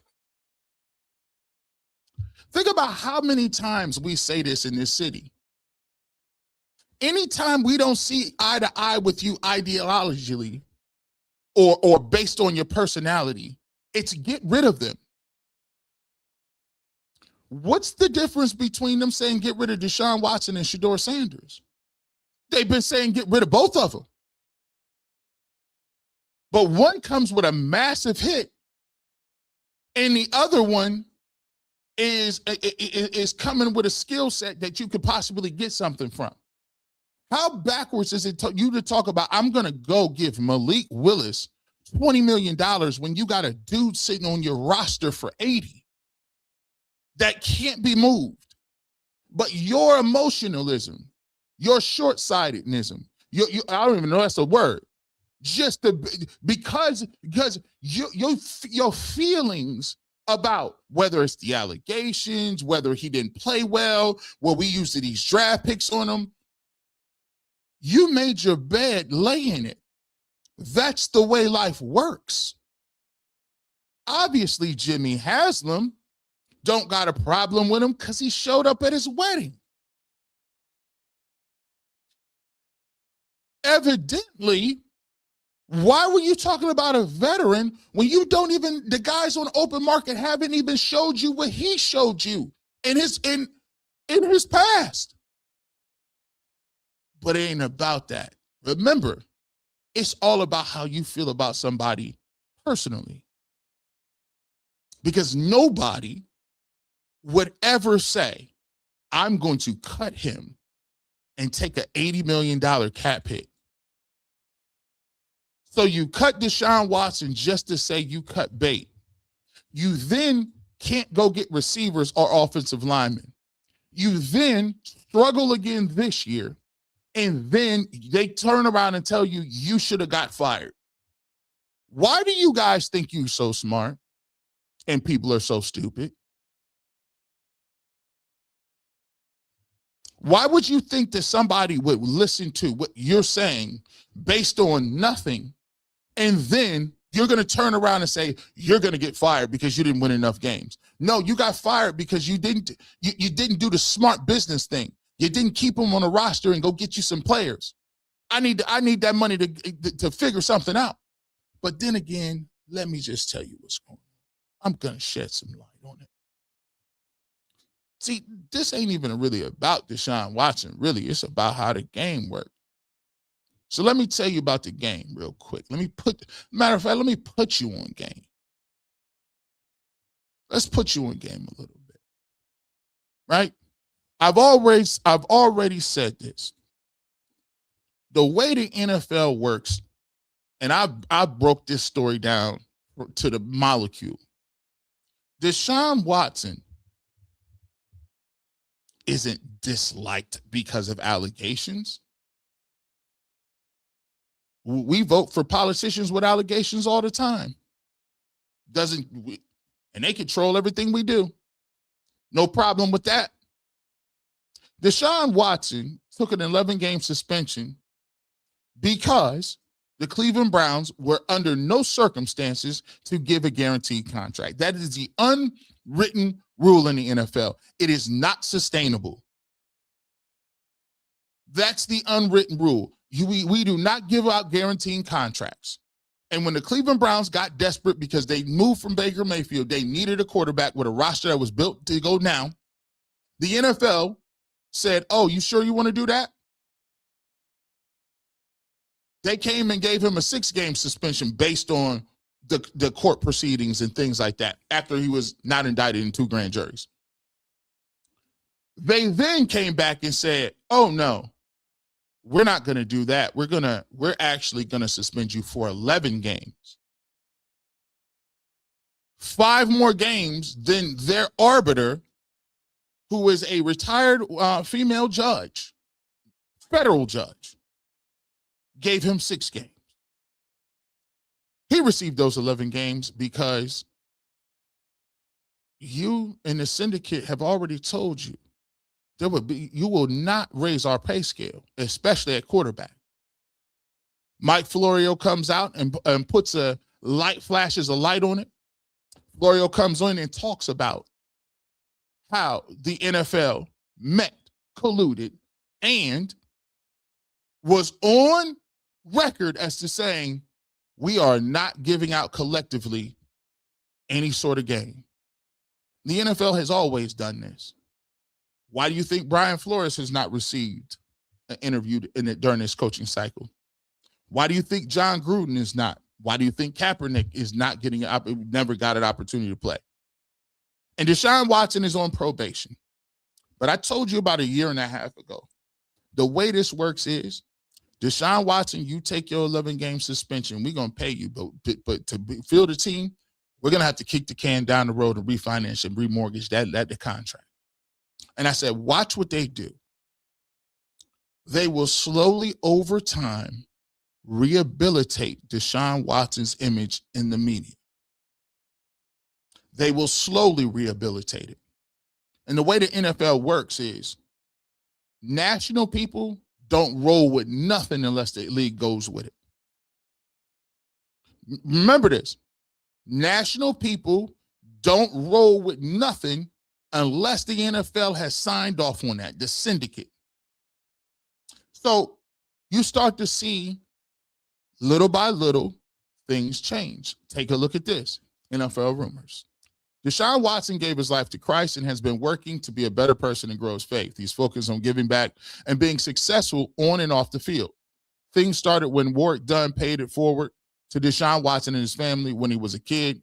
He has not forgotten that. Watson is focused on winning the starting job next year to get back onto his football roots. Watson believes his family will help him be successful on and off the field. He got married. Jimmy Haslam was at his wedding. And he's been now mentioned, as a lot of people have said, don't be surprised if Deshaun Watson's in that mix. Don't be surprised if Deshaun Watson's not there. Listen, Deshaun Watson could be in the mix. See, the national media leads. The local media will then follow. Watch the stance, how it becomes softened over Deshaun Watson over a period of time. See, now I'm cooking, y'all. This is what you waited for. The same way Sam Darnold got rehabilitated and is in the Super Bowl, they done told Deshaun Watson. They done told him, hey, you keep your head down, you put that work in, we're going to make sure we're going to get you somewhere. We'll rehabilitate your image during that period of time. The Cleveland Browns will be off probation. It was so bad, the Browns was on probation. It couldn't even be on no 4 o'clock games. They was all on 1 o'clock games. No prime time, nothing.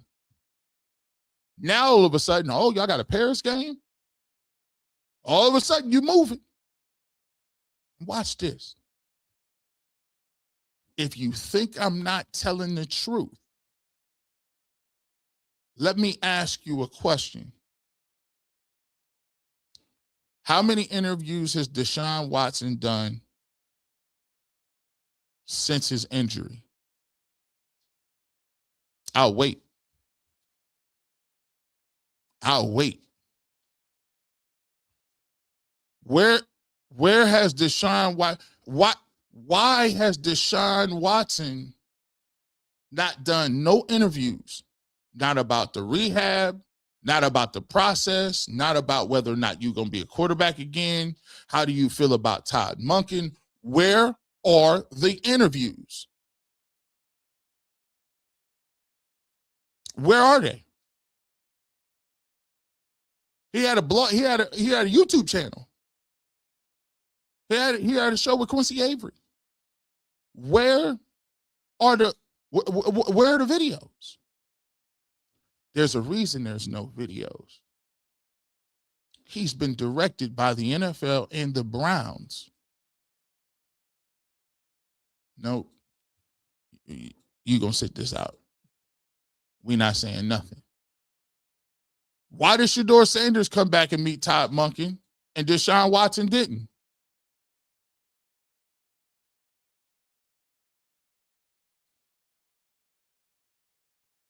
Why? When I see Deshaun Watson, he's spending money. He out here with his lovely wife, living his best life. Does it seem to me that he's concerned about competing for the starting position? Why has nobody, think about it. That's the interview I want to hear. Shedeur Sanders is doing all kind of interviews. Why is Deshaun Watson? He ain't gave nobody an interview. He ain't talked to nobody in years. Well, that's because you guys don't understand it. This has all been written. This has already been in move. This move has already been on. Deshaun Watson already know he the backup quarterback. There's no need for you to rush back from Europe to come talk about something you already know what it is. You already know what the plan is. Does it seem like Deshaun Watson is urgent, that he's foaming at the mouth because this competition is going to be the biggest one of his life to get his career back? Hey, you was the starting quarterback before this.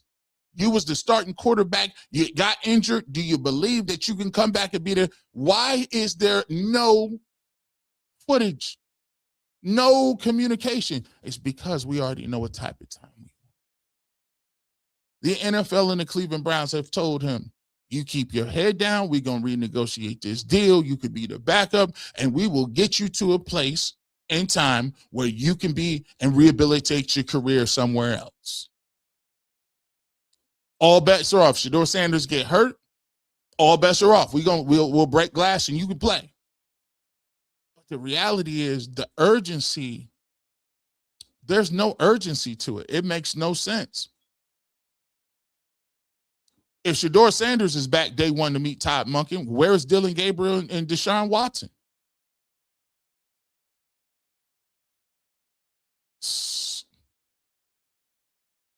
This is wild work. G. Bush upsetting folks. You see a few days without G. Bush, and folks thought they could push that narrative with no pushback. Haters now going to be furious. He came with the sermon on Sunday. Yeah, we came with that Sunday service. Y'all can't see. I saved the best for last. What? See, if you was watching and understanding, you could see past that. You would understand what type of time that these guys was on. But the Cleveland Browns, they bring it all back to square one, G. Bush. Hey, bring it all back to square one, G. Bush. What it say at the bottom here? What it say at the bottom on this little screen? What it say? How we doing it? The Browns are doing a masterful job in playing the media like a fiddle. Because what they doing to you is they're exposing the anybody but Shedeur angle. Because now the chance then got so loud that the guy you want cut, the guy you said should just be gone, is now in contention in your mind for the starting quarterback role, and we ain't even talked to him in 2 years. What changed? What changed in you just wanted him cut? Now he's in contention? What changed? You told us Dillon Gabriel was the supercomputer. You told us all offseason Kevin Stefanski how much more ready he was than Shedeur Sanders. You told us that. And then we saw him play, and now you want him cut? See, the problem is you don't know what to think because no one's telling you what to think. No one's pulling the strings and puppet mastering you. No one's giving you that black water mist behind the scenes. And you're swimming. You're swimming out there with no life raft, flailing your arms in the darkness, throwing stuff at the wall just to see if it sticks. Your emotions is all over the place. One day you like people, the next day you don't like them. The one day you want them cut, then the next day you think they're the starting quarterback. What are you basing this on? But the Browns are doing a great job, though, because they knew you would do this. They understood this is what your game plan was.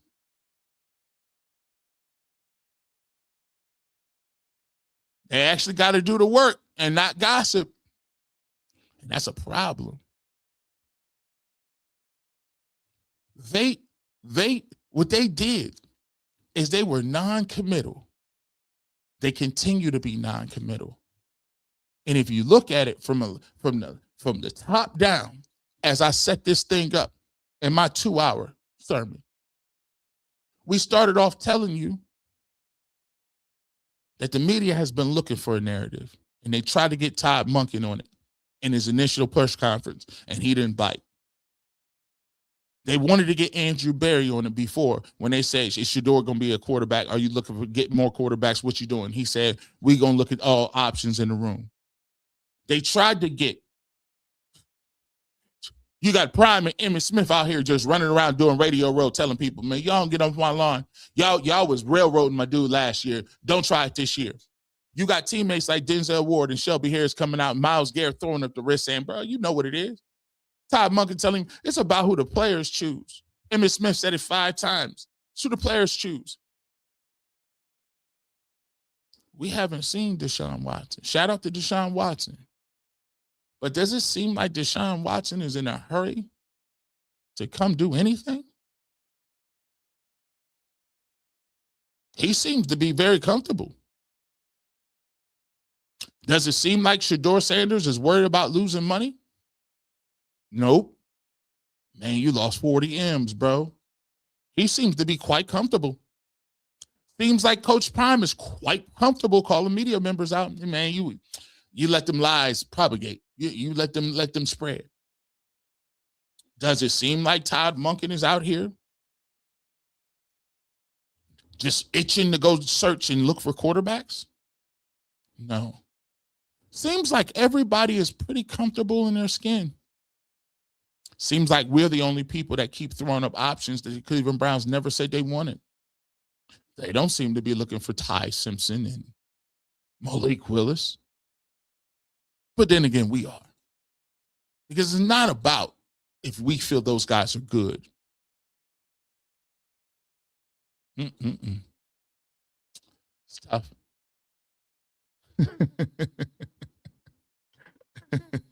Julius, if you want your negative comment to show, you need to be a subscriber. The comments that are showing are people that are subscribers. Yes, they are.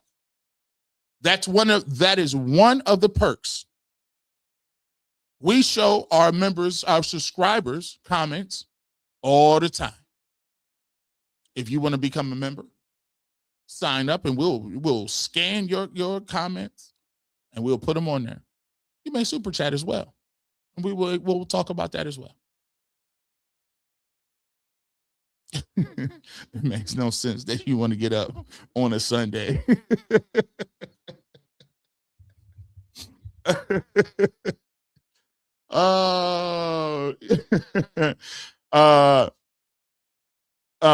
Right. You know what? Have faith in us, G. Bush. We knew. Oh boy. But look, guys, if you look at this thing, bro, I felt like if you look at in totality, my guy, the league has told you what they think about Shedeur Sanders and making him a Pro Bowler. All of a sudden, the Browns are now getting a Paris game. You look who met the coach first. You look what Todd Monken has said. We've weaved back and forth and told you exactly what you need to see. And the thesis of this argument is this, guys. You're going to see a lot of people say a lot of things in the next 6 months. It's all right, bro. You're welcome. You're entitled to your opinion. But you're gonna have to farm engagement another way. You got to farm engagement another way. because you're not going to, at the end of the day, you're not going to get people to just flip over and say, because you said something 100 times does not mean that people are going to stop believing whether or not this person is a guy who has some valuable skills that you think you can develop. But there's two ways you can go about it. You can be one of the homies, or you could be an op. Either way, you got to choose a side. Because in this game, you got to be polarizing. So it might be a lot of people that just jump on the op bandwagon. I wouldn't be surprised. Let's get to these super chats. Let's get to them. We appreciate everybody pulling up. Glad to be back in the booth. We want to thank you guys for your prayers and well wishes, man. We wanted to get you out here on time on a Sunday. 9 to 11. We did good today. We didn't even go over too much. Let's get to our super chats now. Hey, I Love Black People app. Thank you so much. We missed you, bro. I missed you guys too. We back on the regular schedule coming up tomorrow. Make sure y'all check out your Ultimate Cleveland Sports Show. We ready to go back on that. I'll be on there tomorrow. In the off season, just giving y'all a heads up. Off season starts in February. Ultimate Cleveland Sports Show. I'll be on Monday, Tuesdays, and Fridays. So those are my days. Everybody rotates days. So Monday, Tuesdays, and Fridays, those are my days. So if you tune in on Wednesdays and Thursday, I'm not there. Those are not my days. Just giving it to you. But for all of my members, we will be back on it. Tuesday, we will get to our members only live in the evening. We got something coming up as well. We're going to do, we got the barbershop after dark we was doing on Wednesdays. We'll get that. And then Tyvis is back again with the wide receiver class. We got a good one coming up. We're breaking down the wide receivers in this draft as well. So we'll be right back on our schedule. We appreciate your patience, right? And we thank you for guys, being surprised, being supporters and being out there and showing love. Beautifully blessed. Good morning, G. Bush. Glad to see you're up and healthy. I appreciate you, as always. Sometimes, it's weird. Like, sometimes you get older, you be like, man. You're like, man, I don't. When you get sick, you be like, you start to think to yourself, hey, man, I've been sick for a while now. I don't know how I feel about this, bro. You start, when you're younger, you just bounce back up. You be like, I'll be all right in a couple of days. But I'm happy, you know what I'm saying? So we back. I'm on some new medication, so it works well for me. Conman 607, another G. Bush banger. Brown's definitely playing 3D chess. Love when you go live and give the haters something some straightening. Hey, I'll let y'all live all week. I let the haters live all week. Come on, man. I was checking out that J. Cole album. Listening, labbing that up. I let y'all eat all week. By the way, let me know if y'all want to put the video out. Me and Rosie, after we get done with this, we're about to put together a pork belly. Let us know. Let us know if you want that video. We're going to put the video together. We be cooking. We be cooking. I don't know what seasoning you got today. I told you today I was going to let you season it. Last time I seasoned it, you know what I'm saying? We'll let her season it. We'll see what she got going on. So we're going to put that video out, right? Let's see. Marjorie Hackett, been praying for you, G. Bush. Miss you. Haven't watched Cleveland Medias this week. Hey, I'm glad we got the chance to catch up. Now we know. Boy, hey, people was hot. They say, G. Bush, Matt Hasselbeck is out here wilding out. My DMs was going crazy, bro. I was like, man, I didn't even see it for a couple of days, man. I was in and out of the, hospital. They like, man, I ain't see none of that. But I knew what it was type of time. Y'all got to understand, bro, that engagement is a thing, bro. If you can't beat them, you got to join them.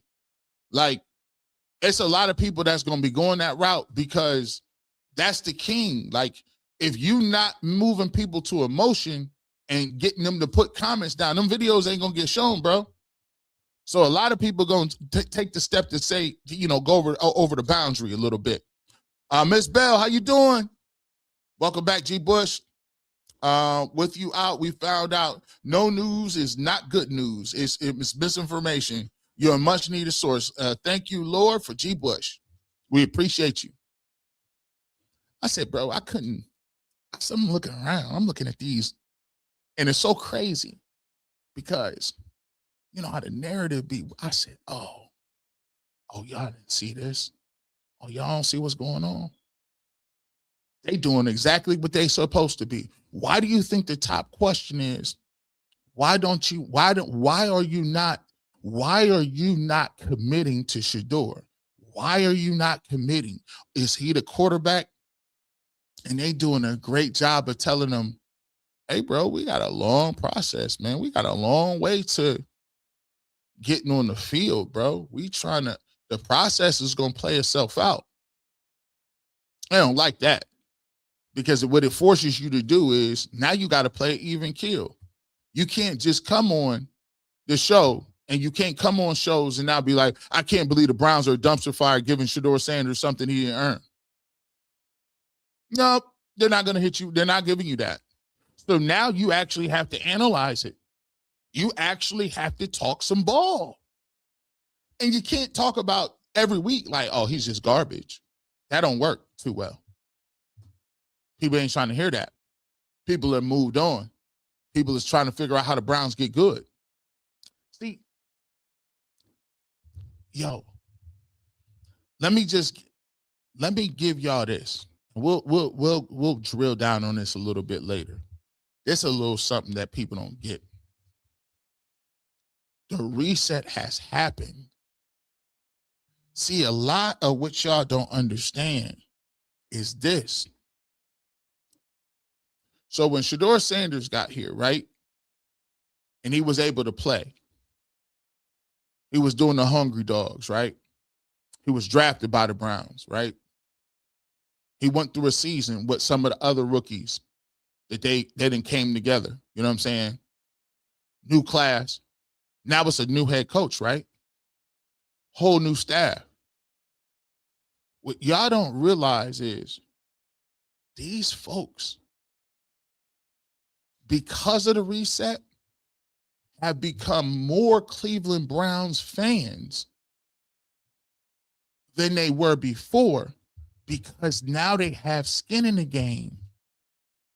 They've watched the games. The coach that didn't want Shedeur Sanders to play at all is out of here. They got a new coach. Now, all of a sudden, the problem you got is you can't use the us versus them because when you get a new coach and you get a new philosophy and you get all the guys that he's no longer an outsider. He's just the leader of some young guys on the team. So now there are a bunch of Colorado people, see you aunties and uncles, that view the Browns more as their team now than they ever did before. Because you know why? The owner and the general manager done chose sides, and they putting them on, and they got a new head coach. So it's a fresh reset. So now when you talk it, I'm giving away free game here. I'm giving away free game. See, now, before it would be like, oh, all you got to do is talk about Shedeur Sanders or whatever. Now, they not so much interested in that. They always want to talk Shedeur, but guess what they really want to talk about? This the next level. How did the Cleveland Browns get better? Because now when the Cleveland Browns get better, this is the team that, this is Shedeur's team, this is the Browns, this is the team that I root for. And some of y'all don't be understanding that right now. You still thinking the dynamic is us versus them. Well, the thems got kicked out. Now people are saying this is us. So the key part of this is get with it, folks, because they're not really interested in going back and forth talking about whether or not you felt like he's going to be a guaranteed future quarterback. That's going to get old and it's been old. They want you to talk about something else because they're invested in other positions. They're invested in the coaching. They're invested in what they do in the draft. They're invested in free agency. They're invested in what receivers we need to get better. They're invested in, hey, who's lineman? I'm just giving y'all free game. I'm just giving you a little game, bro. Tristan Skywalker, I'm happy to see you back. I was getting worried about you. Take care of yourself, G. Bush. We all miss you. Tristan, I thank you so much. We appreciate you. I miss kicking it too. I miss kicking. Sometimes you be like, man, it's tough because if you don't feel good, you start to think. And that's the thing too. I knew I wasn't doing well because usually this stuff comes to me in a train of thought. Like, the way God gives me certain things, like these moves, like this ain't no, like I don't, you don't see me with no notes up here. He just tells me and directs me to go get this, and this is how we're gonna put it together today. And usually it happens within like a half-hour period. Sometimes it'll happen right before the show. So I knew I wasn't feeling good when every time I would think about sports or think about something, I would just be like, it would just be blank. And I'll be like, yeah, I'm going to go lay down. And I think God does that to shut you down a little bit. So it's like, nah, bro, you're doing way too much. This is a little too serious for you to just be playing around. And when you be having, when you have kidney infections and different things like that, boy, bro, you don't be understanding. It'd be like internal. Like I could deal with, oh, my knee hurt or my neck hurt, or my ankle is swollen up. I had a lot of football injuries. But when you be like, why does my abdomen hurt? My abdomen been hurting for like 3 days. So then you start, never go on Google, right? Don't go on Google though. Because what'll happen is, bro, if you go on and be like, why does my stomach hurt? Boy, they'll have you thinking you're going to die tomorrow. You done. You're finished. Your gallbladder need to be removed. Yeah, pancreatitis, bro. All kind of stuff, bro. They have you thinking you crazy. My boy back, let's go. DeMonte Williams, we appreciate you, my guy. Marjorie Hackett. What if you break it down, characteristic of leadership, the it factor, and then the team believes in him? That's Shedeur. Myles wrist up. I thought that was interesting too, Marjorie, because I was looking at it like this. Man, they keep saying the it thing. And I'm like, bro, you don't. And then my thing is, have y'all ever asked yourself this question? How is it that these folks, these clips are available? This is available. This is readily available. Why is it that everybody refuses to take what the people in the locker room are saying? Why are you talking about people around the NFL and not the people in the locker room? Why are you not taking what the coach said? We tried to draft you. Myles Garrett, wrist up. Shelby Harris, he get a bad rap. He's a I just don't I don't understand what, like, so you telling me, if the Browns believe, I'm like, if the Browns believe Ty Simpson is a franchise quarterback, by then all means they should draft it. So I've been saying, but if the Browns believe in Shedeur Sanders, you don't got the same energy? Because it seemed like every time they say something that points to them saying that they kind of like him, you do everything in your power to either minimize, deflect, or I don't know, just spaz out. It's confusing to me. It just is. Mac Dog, the Browns, make the Browns great again. They haven't hosted a playoff game since 1994, 32. I remember that game too. 32 years ago. They haven't won a division since 89, 37 years ago. I remember that too. A sweep, Pittsburgh Squealers, since 1988, 38 years ago. Todd can turn it around. Mac Dog, listen, that's what we're looking forward to. For me, that's what I'm looking forward to. Is, Super Bowl Sunday is today. Can you imagine if you woke up today knowing the Cleveland Browns was in the Super Bowl? I mean, come on, man. Are you serious? Can you imagine you wake up today and you know the Cleveland Browns is in Super Bowl Sunday? Come on, man. It's just tremendous. J Mac too fresh. Salute G Bush, keep cooking, double wrist up. You see what it is. See what it is. Mm-hmm.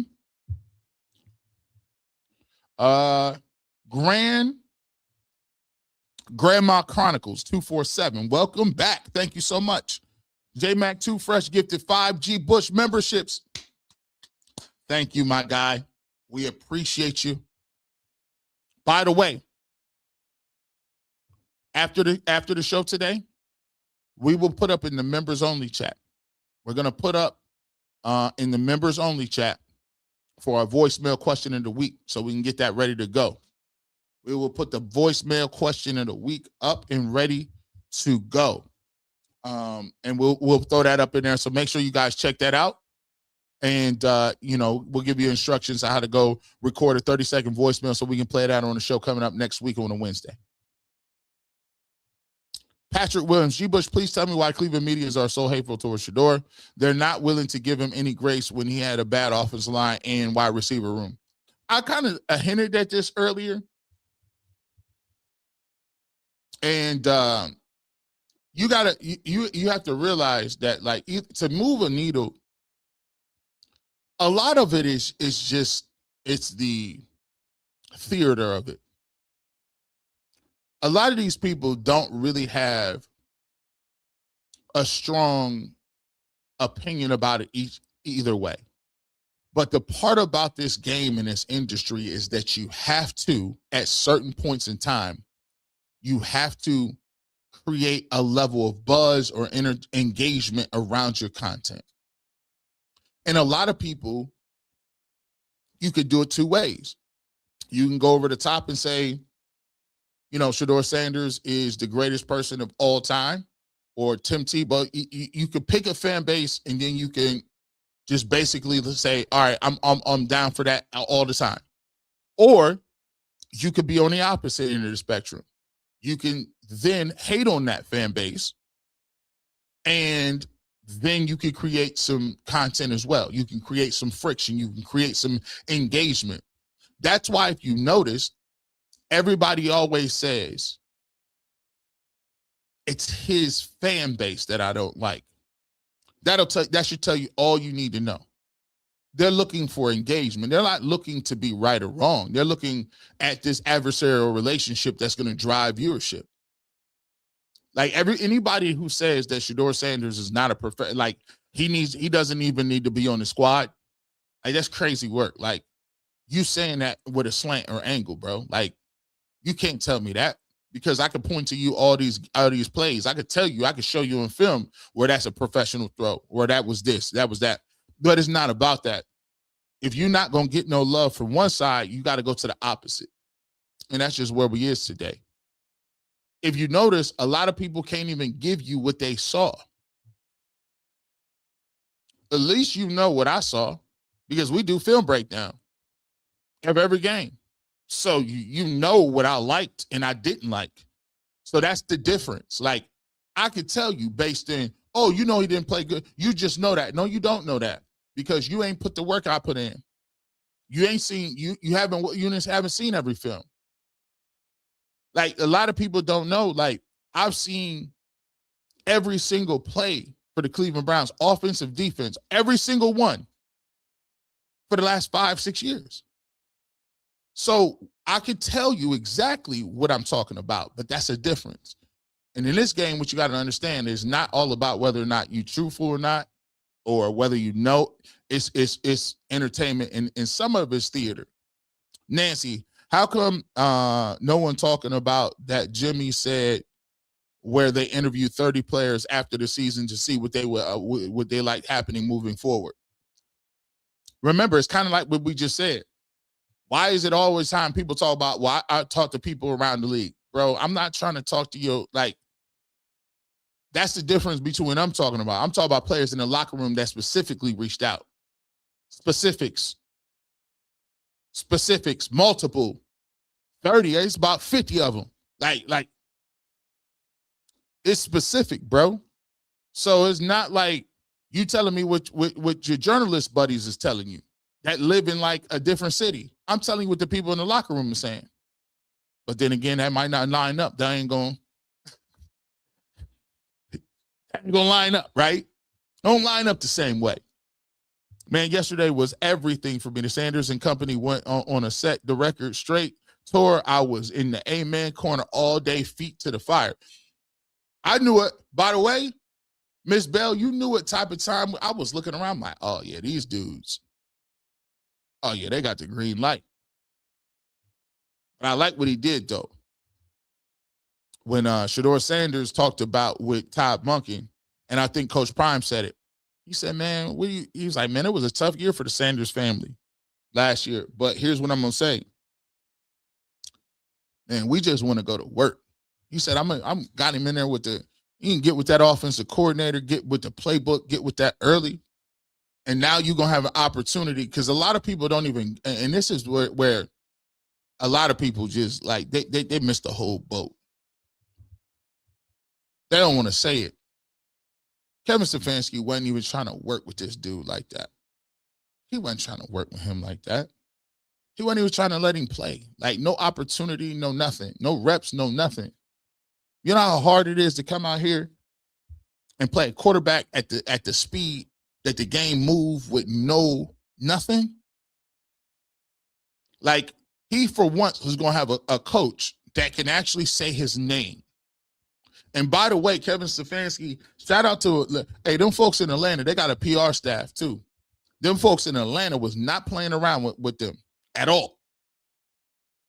They said, listen, Kevin, we're going to have to figure this one out. They said, what you mean we don't have to figure this out? Listen, we're going to have to go. We got to get you out here. If you didn't know, Coach Prime is a sort of a big thing in Atlanta. These folks down here was not playing with you. And they is moving around and not Cats was going crazy down there about that hire. It was so bad that the negative PR, they made that man get on TV and say, I don't have a problem with Shedeur Sanders and Dillon Gabriel. They're going to be great people. And somebody in the comment section was like, you know what, that's your problem. Here's why I know you got a problem with it. Why every time you still keep talking about Shedeur Sanders, you got to mention Dillon Gabriel? We ask you, we're not mad about what you did with Dillon Gabriel. We mad about what you did with Shedeur Sanders. I said, dang, this is getting bad. It was so nasty. They told him, hey, we got to get Kirk. Under no circumstances. They took it out of his hands. Nope. Kirk Cousins is gone. Michael Penix is his quarterback. Because they was not having it. Boy. Oh, boy, that was funny. Nancy M745, players at the Pro Bowl 12, all the reporter with the PC of 12. Browns media just saying all Deion's friends. Come on, man. That's disrespectful to even say. Like, that's like saying, think about how crazy this is. It's like saying Michael Jordan is just Magic Johnson's friend. As if if Magic Johnson got an opinion about basketball and it's about something that Jordan was doing or whatever, and people say, oh, that's just Jordan. He only saying that because that's Michael Jordan's friend. No, he only saying that because that's Magic Johnson. You fool. Let's not act like Magic Johnson ain't one of the coldest to ever put that basketball jersey on. That's the problem. Y'all be diminishing too much, bro. What do you mean that's Deion's friend? No, that's Emmitt Smith. What are you talking about? That's one of the greatest football players to put a jersey on. What are you talking about? Eric Dickerson, one of the best. Like, that's the thing that I don't be liking, that I don't get with media. These dudes be so dismissive, and it'd be like, y'all should be honored that people even let you be in the game to talk about a sport that you ain't sniffed. And I'm like, bro, that's so disrespectful. What do you mean that's Deion's friend? First of all, what you mean, Deion? You might want to give a name behind that, bro. What do you mean? You can't just talk. Like, this is crazy. Like, back in the day where they used to, like, there's checks and balances everywhere in the game. You can't be no astrophysicist if you don't know math. You can't pull up, like, this the only industry where we let people pull up and talk about sports that don't know nothing. I don't understand it, bro. You can't do that you can't be a scientist doing that. You can't be an astronaut, an engineer, an architect, a doctor, a lawyer. You can't, a sculptor. You can't not have no previous training for nothing serious and just be like, yeah, I'm in here and doing this. What? You can't pull up and just be like, yeah, I'm about to start. Yeah, come over here. Yeah. Listen, I pull up WebMD. No, bro. This the only profession where you can get that off. You can say I'm a sports fan, and then that's just all you got, and you can get to the top of the food chain? How? It's wild work to me. It's wild work to me. No disrespect. I'm just saying. G, glad to see you back. Did you see Emmett other interview about if we going to by the stats, he should have been out of the league in 3 years. I didn't see that, doggy bone. Who you talking about? Oh, yeah. Oh, yeah, stats, right?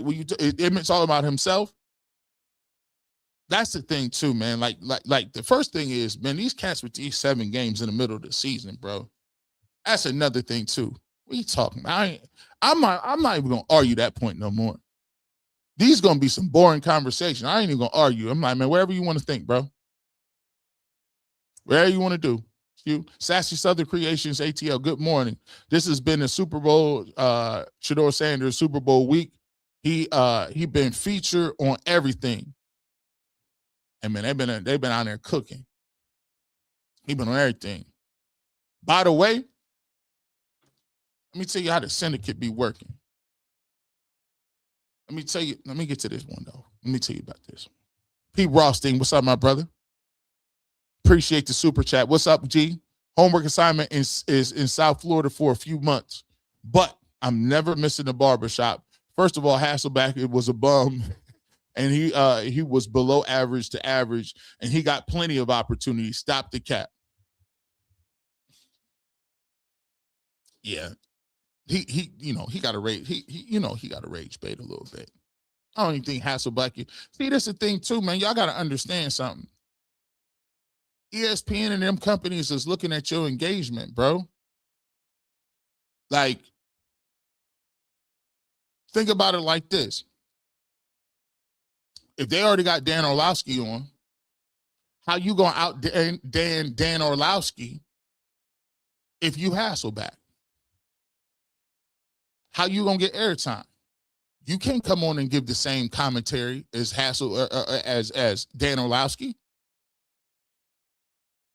You can't do it. He's competing against Cam Newton. Cam Newton on ESPN. Ryan Clark is on there. How are you going to push through? What you got to be saying some stuff. It's like being a rapper on a track. If it's 4 rappers on there, you got Jay-Z, Nas, and Eminem on there, you better have a verse. I got Jay-Z, Nas, and Eminem. You better come on there swinging. So is Hasselbeck going to come on there and give you some measured, conversation about whether, the Shedeur is good or not? No, because we're not booking you no more. For what? Why would we book you? You're not. I could keep. Why do you think Rex Ryan? Think about it. They competing for airtime, bro. So you got to be saying some stuff. You got to be. So, and by the way, let me tell y'all this too. Y'all notice something?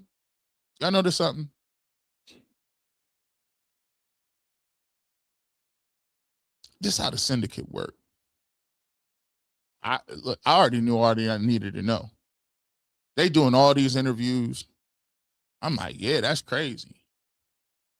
And you notice what they told Myles. Now, Myles Garrett put that little meme out, right? By sitting on the bench with Jim Schwartz or whatever. How come all of a sudden, by the time he was getting his little award, his little defensive player of the year, shout out to him, by the way, why was he all good with everything? He didn't seem to be didn't seem to be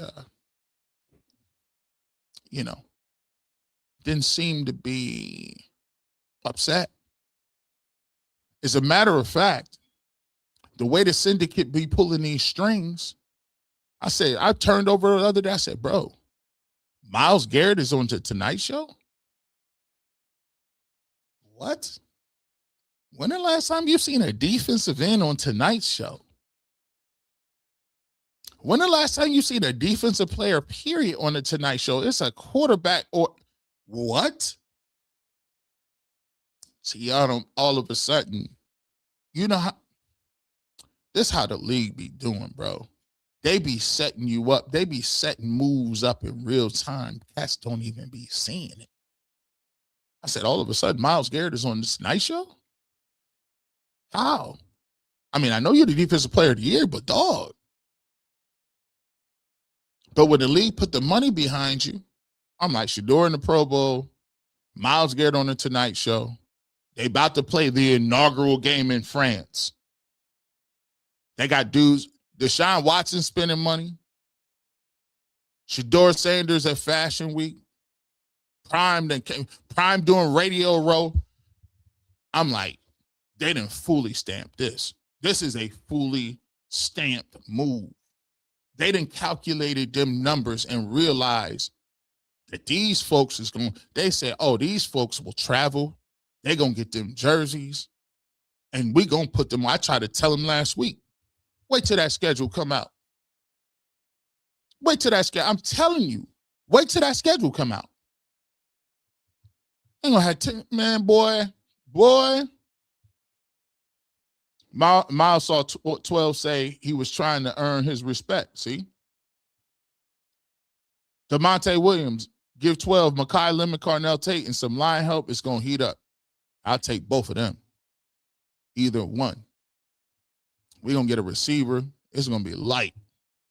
We're gonna get a playmaker. We need a couple. Neil Gray, welcome back, G. Bush.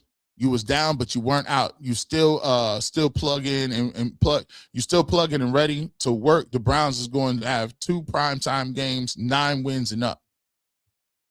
You might have 3. I told her I got them 3 in a possible. 3 in a possible. Sandra speak truth. Sandra speaks true. Interceptions are deceiving. For example, the ball he got hit Judy. The ball that got taken off Judy's hands was counted as an interception. You have to trust your eye. By the way, there was a Quinshon Judkins one where it just hit him off his shoulder pass too. Interceptions can be very deceiving. But by the way, Sandra speaks. You remember how the goalpost moved on that though. It was a specific movement in the goalpost because it was what? First of all, it was him running backwards. And the second thing was he takes too many sacks. When those things got eliminated, it became, oh, it's the interceptions. And prior to that, the bar was the Browns aren't winning games. Well, he won more games than anybody. That doesn't count. Well, it's about whether you can throw the ball downfield. He throws more. He has more 40-yard completions than any other rookies. Oh, it was about, well, can he put big numbers? If he threw for more yards than any rookie quarterback ever. Then it was the 5th round. So it kept going. If you notice, it's always something else. P. Ross saying the hate for Shedeur was disrespectful at its worst and flat out a lie at its best. That's why everyone is coming out saying that they were saying what they were saying was because it made no sense from the jump. It didn't. And I mean, think about how this is crazy. People is mad because people got the audacity not to let you lie about them. Think about that. I'm upset because you're calling me out on BS that I heard from somebody, and I'm mad that you're calling me out on it. The arrogance level is at an all-time high. Like, you telling me that hearsay that you got is so much higher than what people is actually saying to your face. When Todd Monken came out and said, hey, you know we tried to draft you, and people was like, I don't necessarily means that they was trying to draft. I say, oh no, those people are detached from reality. Don't argue with them. You can't waste your life on those folks, bro. I mean, how could a man say that? And do you say, well, I don't know that's necessarily true? What do you mean you don't know? He just said it. Boy, I love us. Conman 607. I do too. Pete Rothstein, the problem is that the NFL likes their athletes broke and humble when they come in. So if they get out of line, they can use money to get back in line. When you're already rich, what can you do? That's what Shedeur kind of said. What are you talking about? You think I need the NFL checks to make that money? I was already rich in college. Let me just tell you something.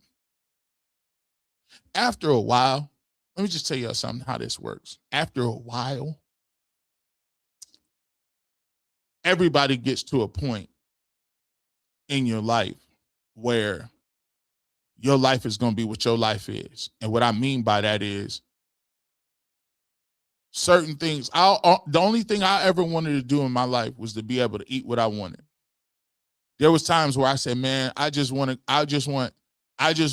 Gatorades and color-coded refrigerators. So I can go in there like MTV Cribs and be like, when people come in my house, I'm like, I got Gatorade, I got water, I got coffee, I got orange juice, I got apple juice, I got sodas, I got diet sodas, I got Capri Suns, I got Kool-Aid, I got sparkling water. Like, I just wanted them in there. And I'm like, I want to go to a restaurant and not look at the price and eat what I want and understand I can get that off. And buy all the Jordans that I didn't get when I was younger. If I got that off, I'm good. I don't care nothing about nothing else. There comes a point in this time when you don't, I forget what it's called. It's a point where you get to a point where your life doesn't change with the increment of money that you make. So if you jump from 50,000 to 100,000 or 100,000 to 200,000, there's a point where a point where you have a way of living that if you got more money or you made more money, it doesn't increase your life. You're not going to jump up and down because you're like, all I ever wanted was this, like, kind of like, it's one thing. Like, I do think, shout out to, I was listening to the Fall Off. I think J. Cole bought his old house, right? Because it got foreclosed by his mom. His mom lost the house when they was younger. He bought it. And he's like, bro, I ride a bicycle. And then like, I got a Honda Civic, you know what I'm saying? He pulled up and was selling CDs out of his Honda Civic. Now, obviously you're a multi-millionaire, but there's a level of being able to be comfortable in your own skin because that's not what make you. The money don't move you. You still move the same way. The money don't change who you is, bro. Like, if anything, money just accentuates who you already are. Like, you know what I'm saying?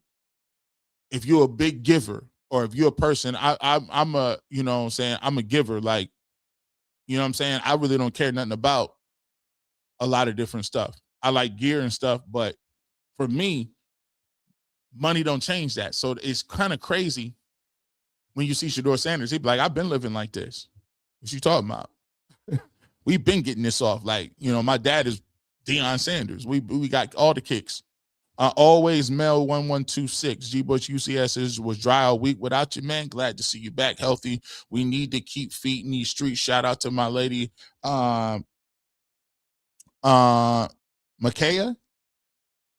Mika, my lady Mika, for 6 years strong. Shout out to you, my guy, man. Shout out to all the people that's going strong, man. If you've been holding it down, if you've been, we gonna get. If you've been with your girl over 5 years, put the 5 in the chat. If you've been with your significant other 5 years, put the 5 in the chat. We like to see that, man. 5 years. Hey, we got 5 years. Yeah, we got 5. We 2019, so we got 5. I was just saying, I don't know. We got 5. We got 5. We got 6. Okay, there we go. Chastity Franks. I just want the Cleveland Browns media and fans that don't like Shedeur to keep the same energy when he starts getting the W's, especially Bull and Jason. Hey, here's the way it worked. I'm going to tell you that's not going to be the same energy. I'm going to let y'all know that right now. Like, that's the way things happen when people get good. Like, people are going to be like, oh, the Browns are good. A lot of people say, I always knew Shedeur was going to be good. I didn't know he was going to be this good. But, you know what I'm saying? That's the way it works. There's a lot of people that, I just read something where, Kendrick Lamar, the game was saying that he tried to sign Kendrick Lamar, and Kendrick was like, stop. You didn't try to sign me. I rapped for you. I gave you my demo, and you didn't sign me. We went on tour with you, and we never saw you again. Hindsight be 2020, right? It's going to be all these people that's naysayers, right? Fitness with Kelly Michelle. How you doing? What's up, girl? Gee, so glad you're back. Health is wealth. Traveling, but caught the clips and felt the shift. Exposing the media 12 narrative and shutting down media shenanigan. Now I can shake it up to Bad Bunny and believe in next season. We appreciate you, man. We appreciate you as always. James Cosby. G. Bush keeping it a buck, and it looks like the Browns going to be real too. And, I told him, man. Listen, James, I was excited. I was excited because I said, I didn't even see you. I say, when you want to come on with something, like I be having it when I be in the epiphany, I'd be like, oh, it's in plain sight. I can't believe y'all not seeing this. I'm glad they didn't see it. I was like, I hope they don't say nothing. I hope they don't say nothing. And then they missed it. Red Hot Chili Peppers fan. Shout out to Red Hot Chili Peppers, one of the greatest bands of all time. Shout out to Californication. G. Bush coaching decision was spot on for 12 in the team. Hey, they got shout out to whoever they got. They got a nice coordinated media move. Even Junior was out here. Shout out to Well Off Media. Junior was out here on Cam Newton. You know what I'm saying? He was out there hey, I'm just playing my role. You know what I'm saying? We all got a role to play. You know what I'm saying? I said, boy, they got that. I said, these folks, they done got the game sold up. They done did a 5-prong attack. This is on 3 different fronts. I'm like, dang. They got Junior out here. Silo out here. They done unleash Unc Emmitt Smith. They unleash Unc. And Prime here. Them gazelle frames he had on was crazy. Prime, bro. I don't understand, Prime. Where are you getting these gazelles from, bro? Like, I like my frames to be wide, bro. I need some gazelles like that, man. I don't even let people be talking about G. Bush. You get that interview. No. I don't need a Shedeur interview or a Prime interview. Now, if you're going to give me one, I'm lying to you. I just lying. If you're going to give me one, I'm just lying. But what I do need, I just need to know where to get them frames at. And listen, I just need some of them unreleased Primes, though. If you just let me know where I can get them. Just let me know where I can get them unreleased Shedeurs, bro. Them boys is fire. We need those. The black and the orange ones was crazy. I know you got all kind of unreleased joints. I know you got them. Just let a brother know. I could save some checks up. You ain't got to send them. I could save up some. Rosie, we eat noodles for the rest of the week. We eat noodles. We can't spend no extra money. I got to get these shoes. Shout out to them. Shout out to them, though, by the way. Bracy the GOAT. Preach, Pastor Bush, I believe, do you? Yes, I believe, man. Of course we do. Of course we do. Albert said, for someone from the Texas staff for DC. Who we got as defensive coordinator? Did we make that decision yet?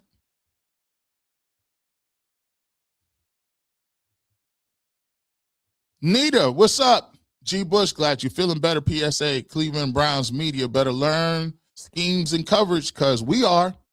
That last leak submitted his resignation and JS all ball. They don't like Shedeur. Better hope Snow hate sports. His Sanders chapter is long. His Sanders chapter loading. Man, I'm gonna tell you what. That's what I'm saying. Like, I already feel like one of the reasons people say, "Why do you think they're gonna be better?" is because I don't like Kevin Stefanski's playbook at all, and it's just not anything to do with Shedeur Sanders. I didn't like his playbook when Baker Mayfield was here. I didn't like his playbook under Deshaun Watson. I didn't like his playbook, period. So I thought the Cleveland Browns had a bottom 5 playbook, a bottom 5 receiving core, a bottom 5 offensive line, and they didn't even know who to block in the run game. You know why? Because Bill Callahan wasn't here. And so there's a lot of different things that be happening where people say, I feel like they're going to be upgraded simply because they got a new offensive staff that is competent when it comes to offensive game planning, schemes, X's and O's, and putting guys in the best position to make plays. Hans A. Johnson. Deshaun Watson is a baller. He showed with the Texans, release him and will be back to bite once again. I already told people like this. I was like, bro, you people talk about Malik Willis. I don't even know Malik Willis is better than Deshaun Watson, bro. Like, why we acting? Why we acting? And evidently they thought that Kevin Stefanski might be a major problem. If everybody is still here and Kevin's gone, who do you think that they thought the problem was? I'll just ask. Patrick Williams said, I hope Coach Todd Monken don't give Cleveland media access to nothing. Well, the way Todd Monken be chilling up here, let me just show you something. I be keeping the receipts. Even the way he be sitting up here, right? Even the way he be sitting up here. Look at this.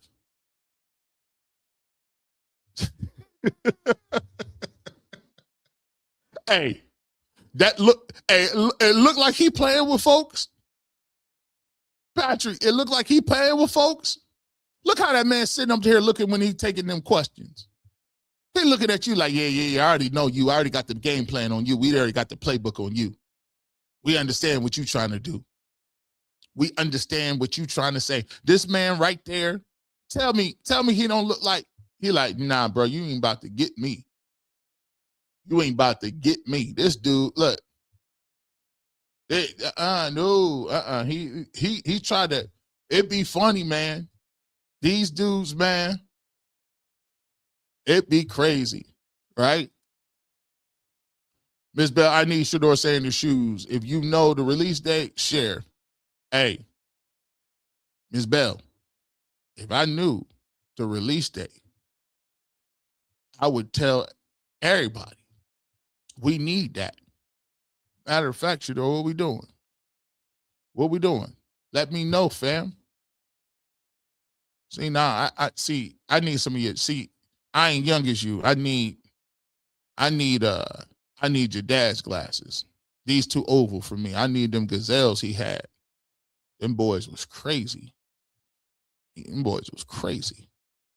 G. Bush, man of the people. Leesman, we appreciate you, my guy.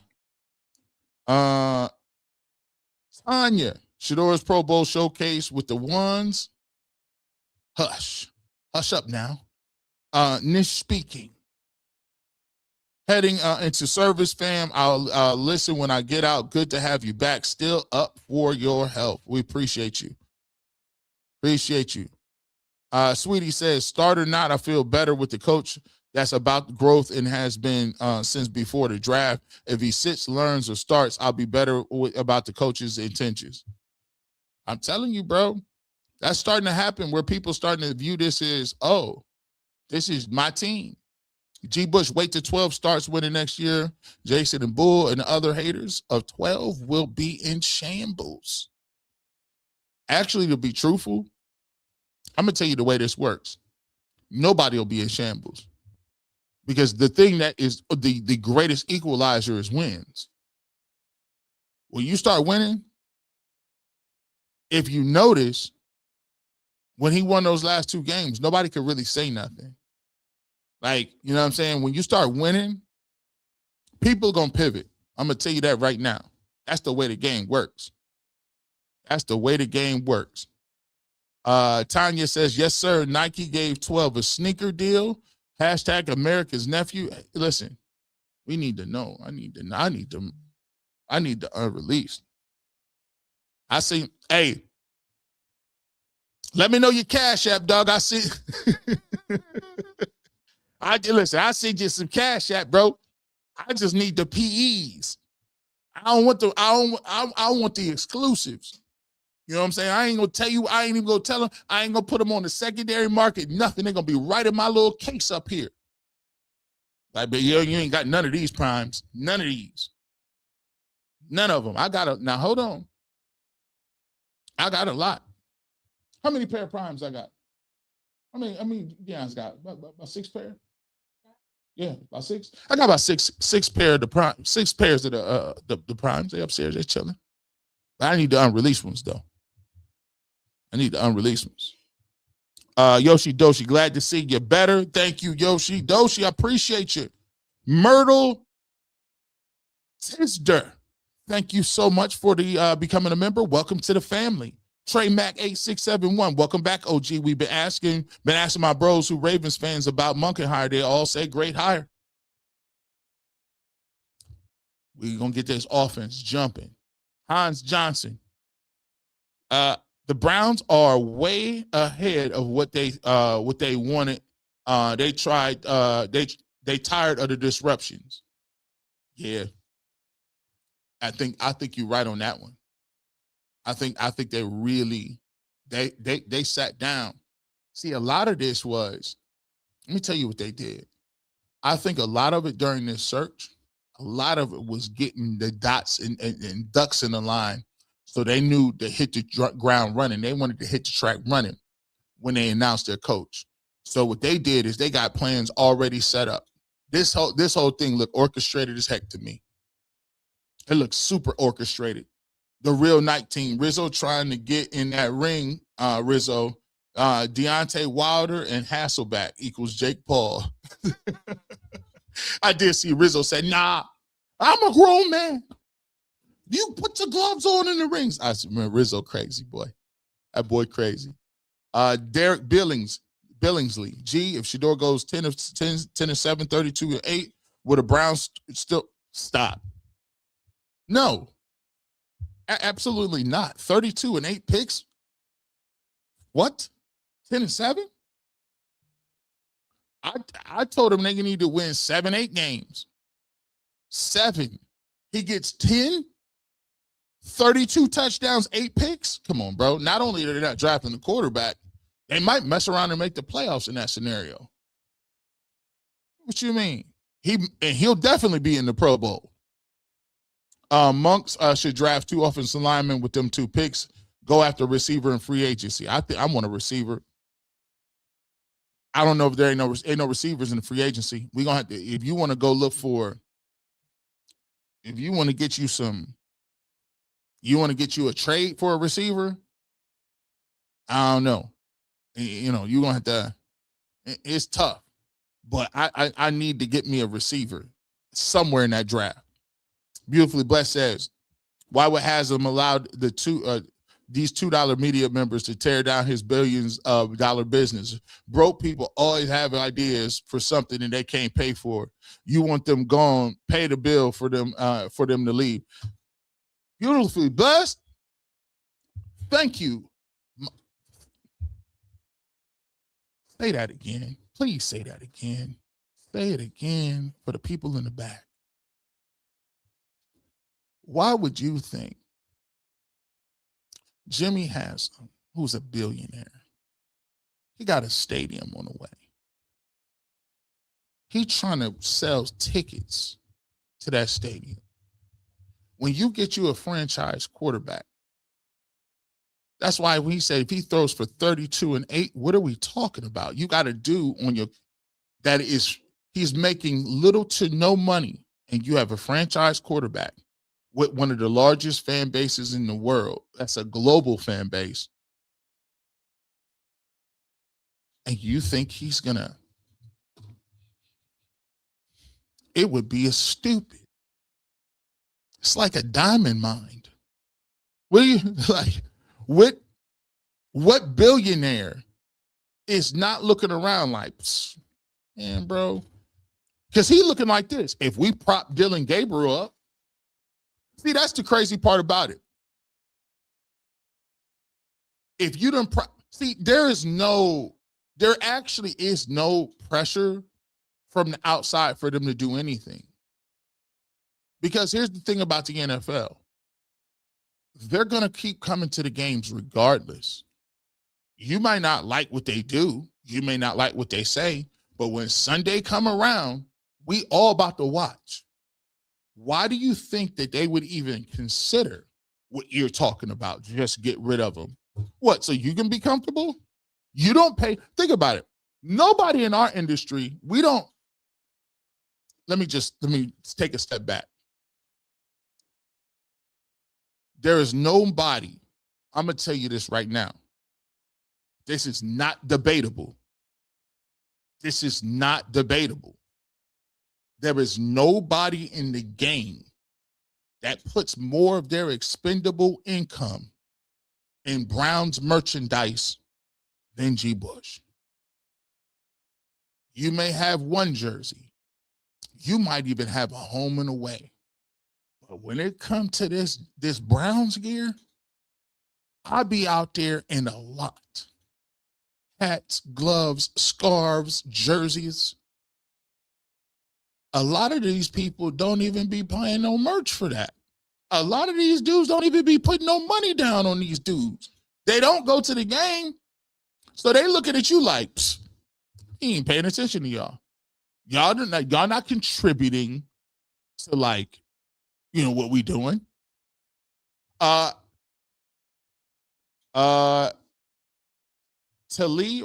Heat, when they keep mentioning Deshaun or Dylan, you got to say, why are we talking this much about a backup quarterback? It's kind of funny because even Deshaun Watson tells you he's not even talking about it. Somebody can't give me why. Somebody let me know. Where is the Deshaun Watson interview? Where is it? If you are in contention for the starting quarterback position, why has there been no? This is crazy. Because thank you for bringing this up. Because the media tells on themselves. If they really felt that Deshaun Watson or Dylan Gabriel were going to be in a competition with Shedeur Sanders, why is it that they have not interviewed neither one of them? Can you explain that to me? If you can't explain that to me, the reason is because you don't even believe that. You're just using it as an option for a narrative. But if you believe that, you would be breaking your neck and doing everything you could to get a Deshaun Watson interview because he ain't spoken 2 years. We ain't heard from Dylan Gabriel since he went in concussion protocol because he's not a viable option. That's why. I'm talking about Dylan Gabriel. Tanya, Kevin will co-scheme with coaches to hurt 12. Nah, we ain't gonna put that on the CD. We ain't gonna put that on him. I don't think Kevin want nobody to get hurt. But we got to win that football game, though. Under no circumstances, Kevin Stefanski come back here and get a dub. Hey, I don't care if they win no other game this year. We will not be losing to Kevin Stefanski and the Hawks. The Falcons coming in here. I don't know. No. That is a must win.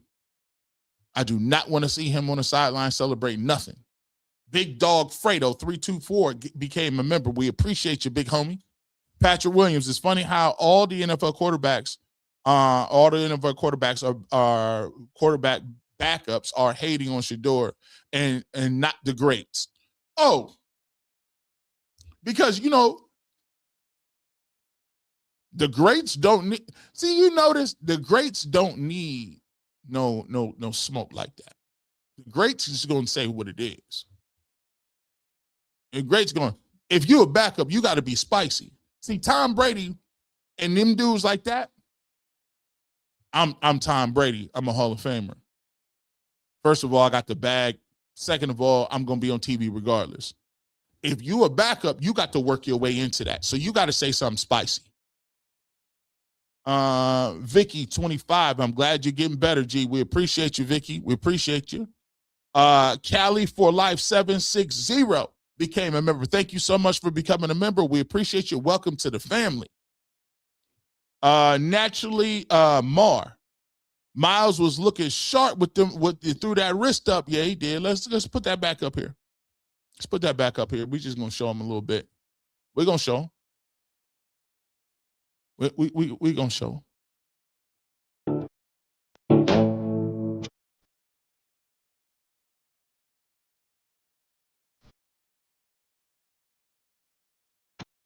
You funny. Everything's bigger in Texas, too.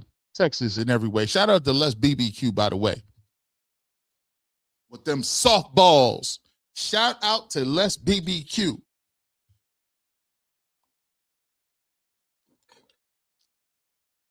Shout out to the Meat Church channel, too. I've been watching a lot of Pauls. That's crazy. It's crazy. But shout out to the Meat Church. I stay on my cooking blog stuff. We appreciate y'all, man. Let's BBQ, man. Shout out to Texas in every way. Damn Remo.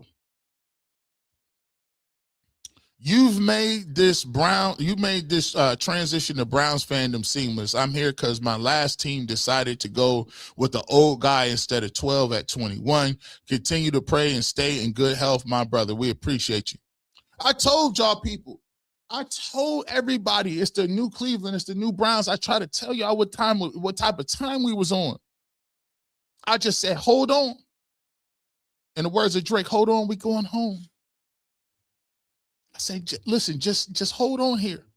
We ain't doing no trading. We ain't doing no tricking. We gonna get it together. And what happened is now there's a lot of people that probably felt like they came for Shedeur, but I stayed because now I feel like this is my team. Because you weathered the storm. You've been through it. Right? Now you at the end. The hard part is over. All you got to do is get better. You got people that actually want to invest in you, that actually say your name, that actually want to give you reps, that actually want to see you do well. Ain't that a novel thought? The last night got YSLT. Myles dejected meme, loud, wrist up, and defensive player of the year crickets. Ain't it funny? Boy, them dudes is good, bro. The syndicate will put you on. When you, listen, the way they pulled them strings, bro. I said, Myles on the Tonight Show? He put that meme up. They said, bro, be cool. Hey, don't even worry about that. I came here because of Myles Garrett. I was chip blocking Myles Garrett. I didn't come here for Jim Schwartz, no disrespect. I said, I know they got their PR staff going. And why, Drew? Let's give Myles his flowers. The brother deserves all the blessings of receiving. P.S. Y'all see the video? Perfect timing? Yeah, I seen the video. We just played that too. People be pulling out. They be like, man, I know G. Bush got it. Bev Skid. Welcome back, G. Bush. I pray all is well. Health and work-life balance is wealth. Expect big things from 12 off the field, too. Yeah. Listen. It's going to be a good offseason, man. The offseason had already started good, man. We back to it, man. The offseason has started beautifully. Be more Samad. Shedeur was the first black athlete to have question marks. when they asked after the draft interviews, do you have any questions for us? When they asked after the draft interviews, do you have any questions for us? Yeah, listen, I think the crazy part about it is, the draft process, and that's another thing too, man. I don't understand it. Like, I don't understand the adversarial nature of, I don't care what the New York Giants was talking about. No disrespect to the New York Giants. I don't care what Brian Dable has to think about Shedeur Sanders. I only care about what's happening right now. So for everybody to be jumping on that, the pre-draft, and this is why he failed, bro, I didn't get the fact that people in Cleveland was running around talking about, man, this is why he failed. I'm like, bro, he's on your team. Why you mad? He's on your squad now. Grand Joy 12, James and Lee dropped a few slots in the draft with character issues. Shedeur dropped to the 5th round. The collusion got exposed in the worst way. And by the way, you know what they doing? They making up for it. Basically, what they told you was, our bad. We'll make up for it. And you got to think about it. Like, it don't really affect you like that, because the lower you drop, the better the come up is.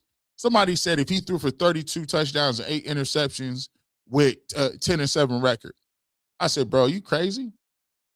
Like, you thought he had endorsements then, bro. He gonna get, and it don't really matter. Anybody, if he's a franchise quarterback and they decide that they're gonna build around him and he got them numbers, he gonna get 200, 300 million, just like the rest of them gonna get. So, to be realistic about it, all it is just destiny delayed.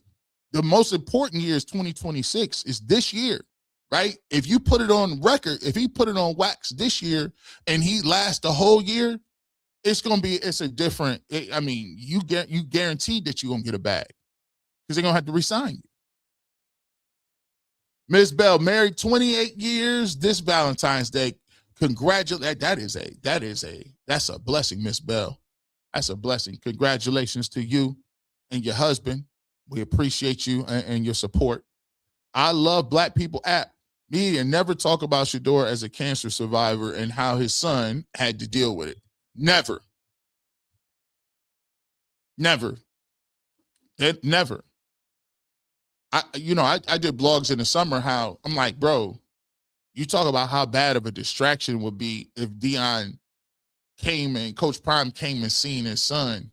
And I'm like, bro, he told him during cancer, no, don't come see me, because I already know what type of stuff people is on. People don't talk about during that process, he had his home robbed. Think about that. So there's a lot of different things people don't talk about.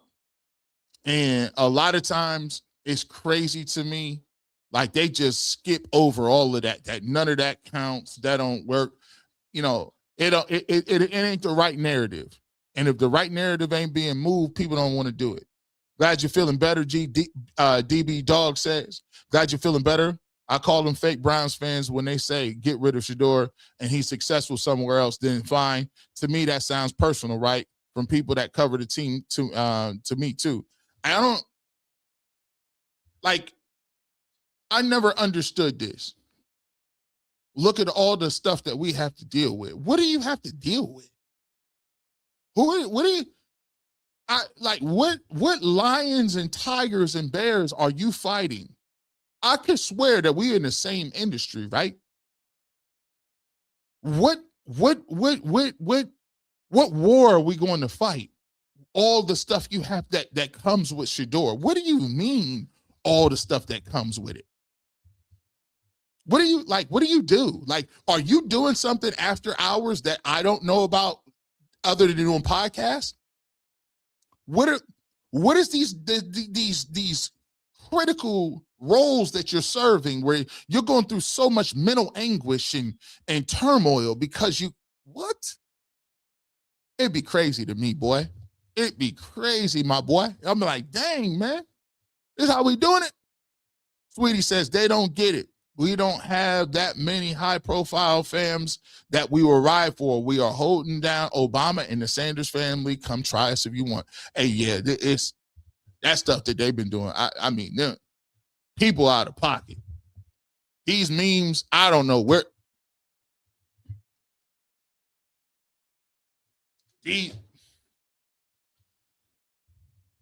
That was out of pocket. I don't understand what the heck people is on today. I don't understand under what universe people feel like they can get that off or justify that. It's just crazy, bro. It's nasty work. Neela Larson, Broncos fan in the shop, just supporting. I appreciate you. It's a doggone shame. Because I think if Bo Nix wouldn't have got hurt, y'all might have been in the Super Bowl. I might have been in the Super Bowl. That's a terrible break, man. Keisha says, as a previous Saints fan, I beg to differ. There are 2 must-win games, right? All right, there you go. We'll throw the Saints game on there as well. And I think there's a people that's gonna play against Baker. So we got to do well against the NFC South. We got to beat the Buccaneers. We got to do something against these Saints. And we definitely cannot be playing around with these Falcons. JB Smooth, salute. G. Bush, happy to see you back on your 10 big dog. What's your thoughts on Prime being standing on business behind 12 in this media week? That just goes to show me all I needed to see. If you think about this.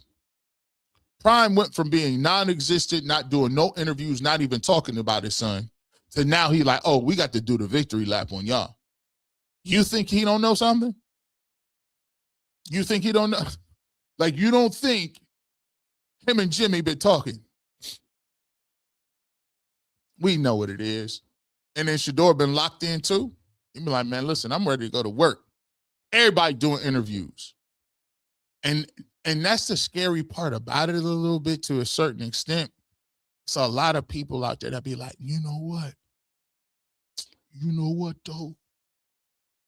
You know, if we was against Prime is not going to let that roll. He's not. Prime in Colorado will be like, hey, man, I ain't giving no more. He told some reporter, hey, man, I'm not going to answer your question. It ain't got nothing to do with you, but your company is on that bull jive. Your company is on the bull jive. I can't even say nothing. So it's a lot of cats that might as well chalk them interviews up. First of all, I don't even think they need to do interviews, really. I mean, on some real talk, like they could just do their own stuff and put it out. But there's a lot of people ain't never going to get no interviews. Sweetie says, the one thing Deion knows is the game. He is going to get that bag for his family. Shoe game all over the Pro Bowl. Bucky, Shiloh, Shedeur. Deion knows how to flip it. Can't play in his face. You're right. Right. I seen all the kicks. That's what got me. I was piqued my interest. I got right on StockX and was like, oh, listen, everybody in the Pro Bowl got the primes on? Everybody got them? Everybody got them. Okay. Yeah, I need them. I need them unreleased joints. You ain't got these. Yeah, I need to get them joints, man. But I will tell you, man, I was a little nervous today. It's the first day getting back. I didn't know if I could talk that long, but God has been good. It's been tremendous. And I have no ill effects. So I'm excited. Make sure you check out tomorrow, Ultimate Cleveland Sports Show. If you want to become a member, hit that join button. We give you a bunch of perks. We give you a bunch of other things. We give you other content that we got out there. And we thank you, everybody, for holding us down as part of the family as well. We'll be back on Tuesday, Wednesday, and Thursday. Tyvus will be back. I think I got my man Darren Smith in the building. I got Earl in the building. We're going to do some fun stuff. We'll get to you next week. Wide receiver countdown bracket. We'll be doing that as well. And we'll continue to keep it pushing. I think we got one more. Lamina. The Browns front office needs to get Devin Bush signed before the 2026 NFL preseason start. You're correct. That's a very astute super chat. You are right. He needs to be back, and I think he will be back. Devin Bush. Shout out to Carson Schlesinger, Defensive Rookie of the Year. Shout out to Myles Garrett, Defensive Player of the Year. Shout out to Shedeur Sanders for making the Pro Bowl. Shout out to Joe Flacco for being in the Pro Bowl, right? Right? Shout out to Coach Prime, everybody in the Sanders family, Well Off Media. As always, you never know what G. Bush might show up, radio, television, internet, but if you want a fresh cut on sports, you know where to find me. Have a good rest of your Sunday. Have a good Super Bowl Sunday. Catch me tomorrow on the Ultimate Cleveland Sports Show. And as always, you know what it is. Go Browns.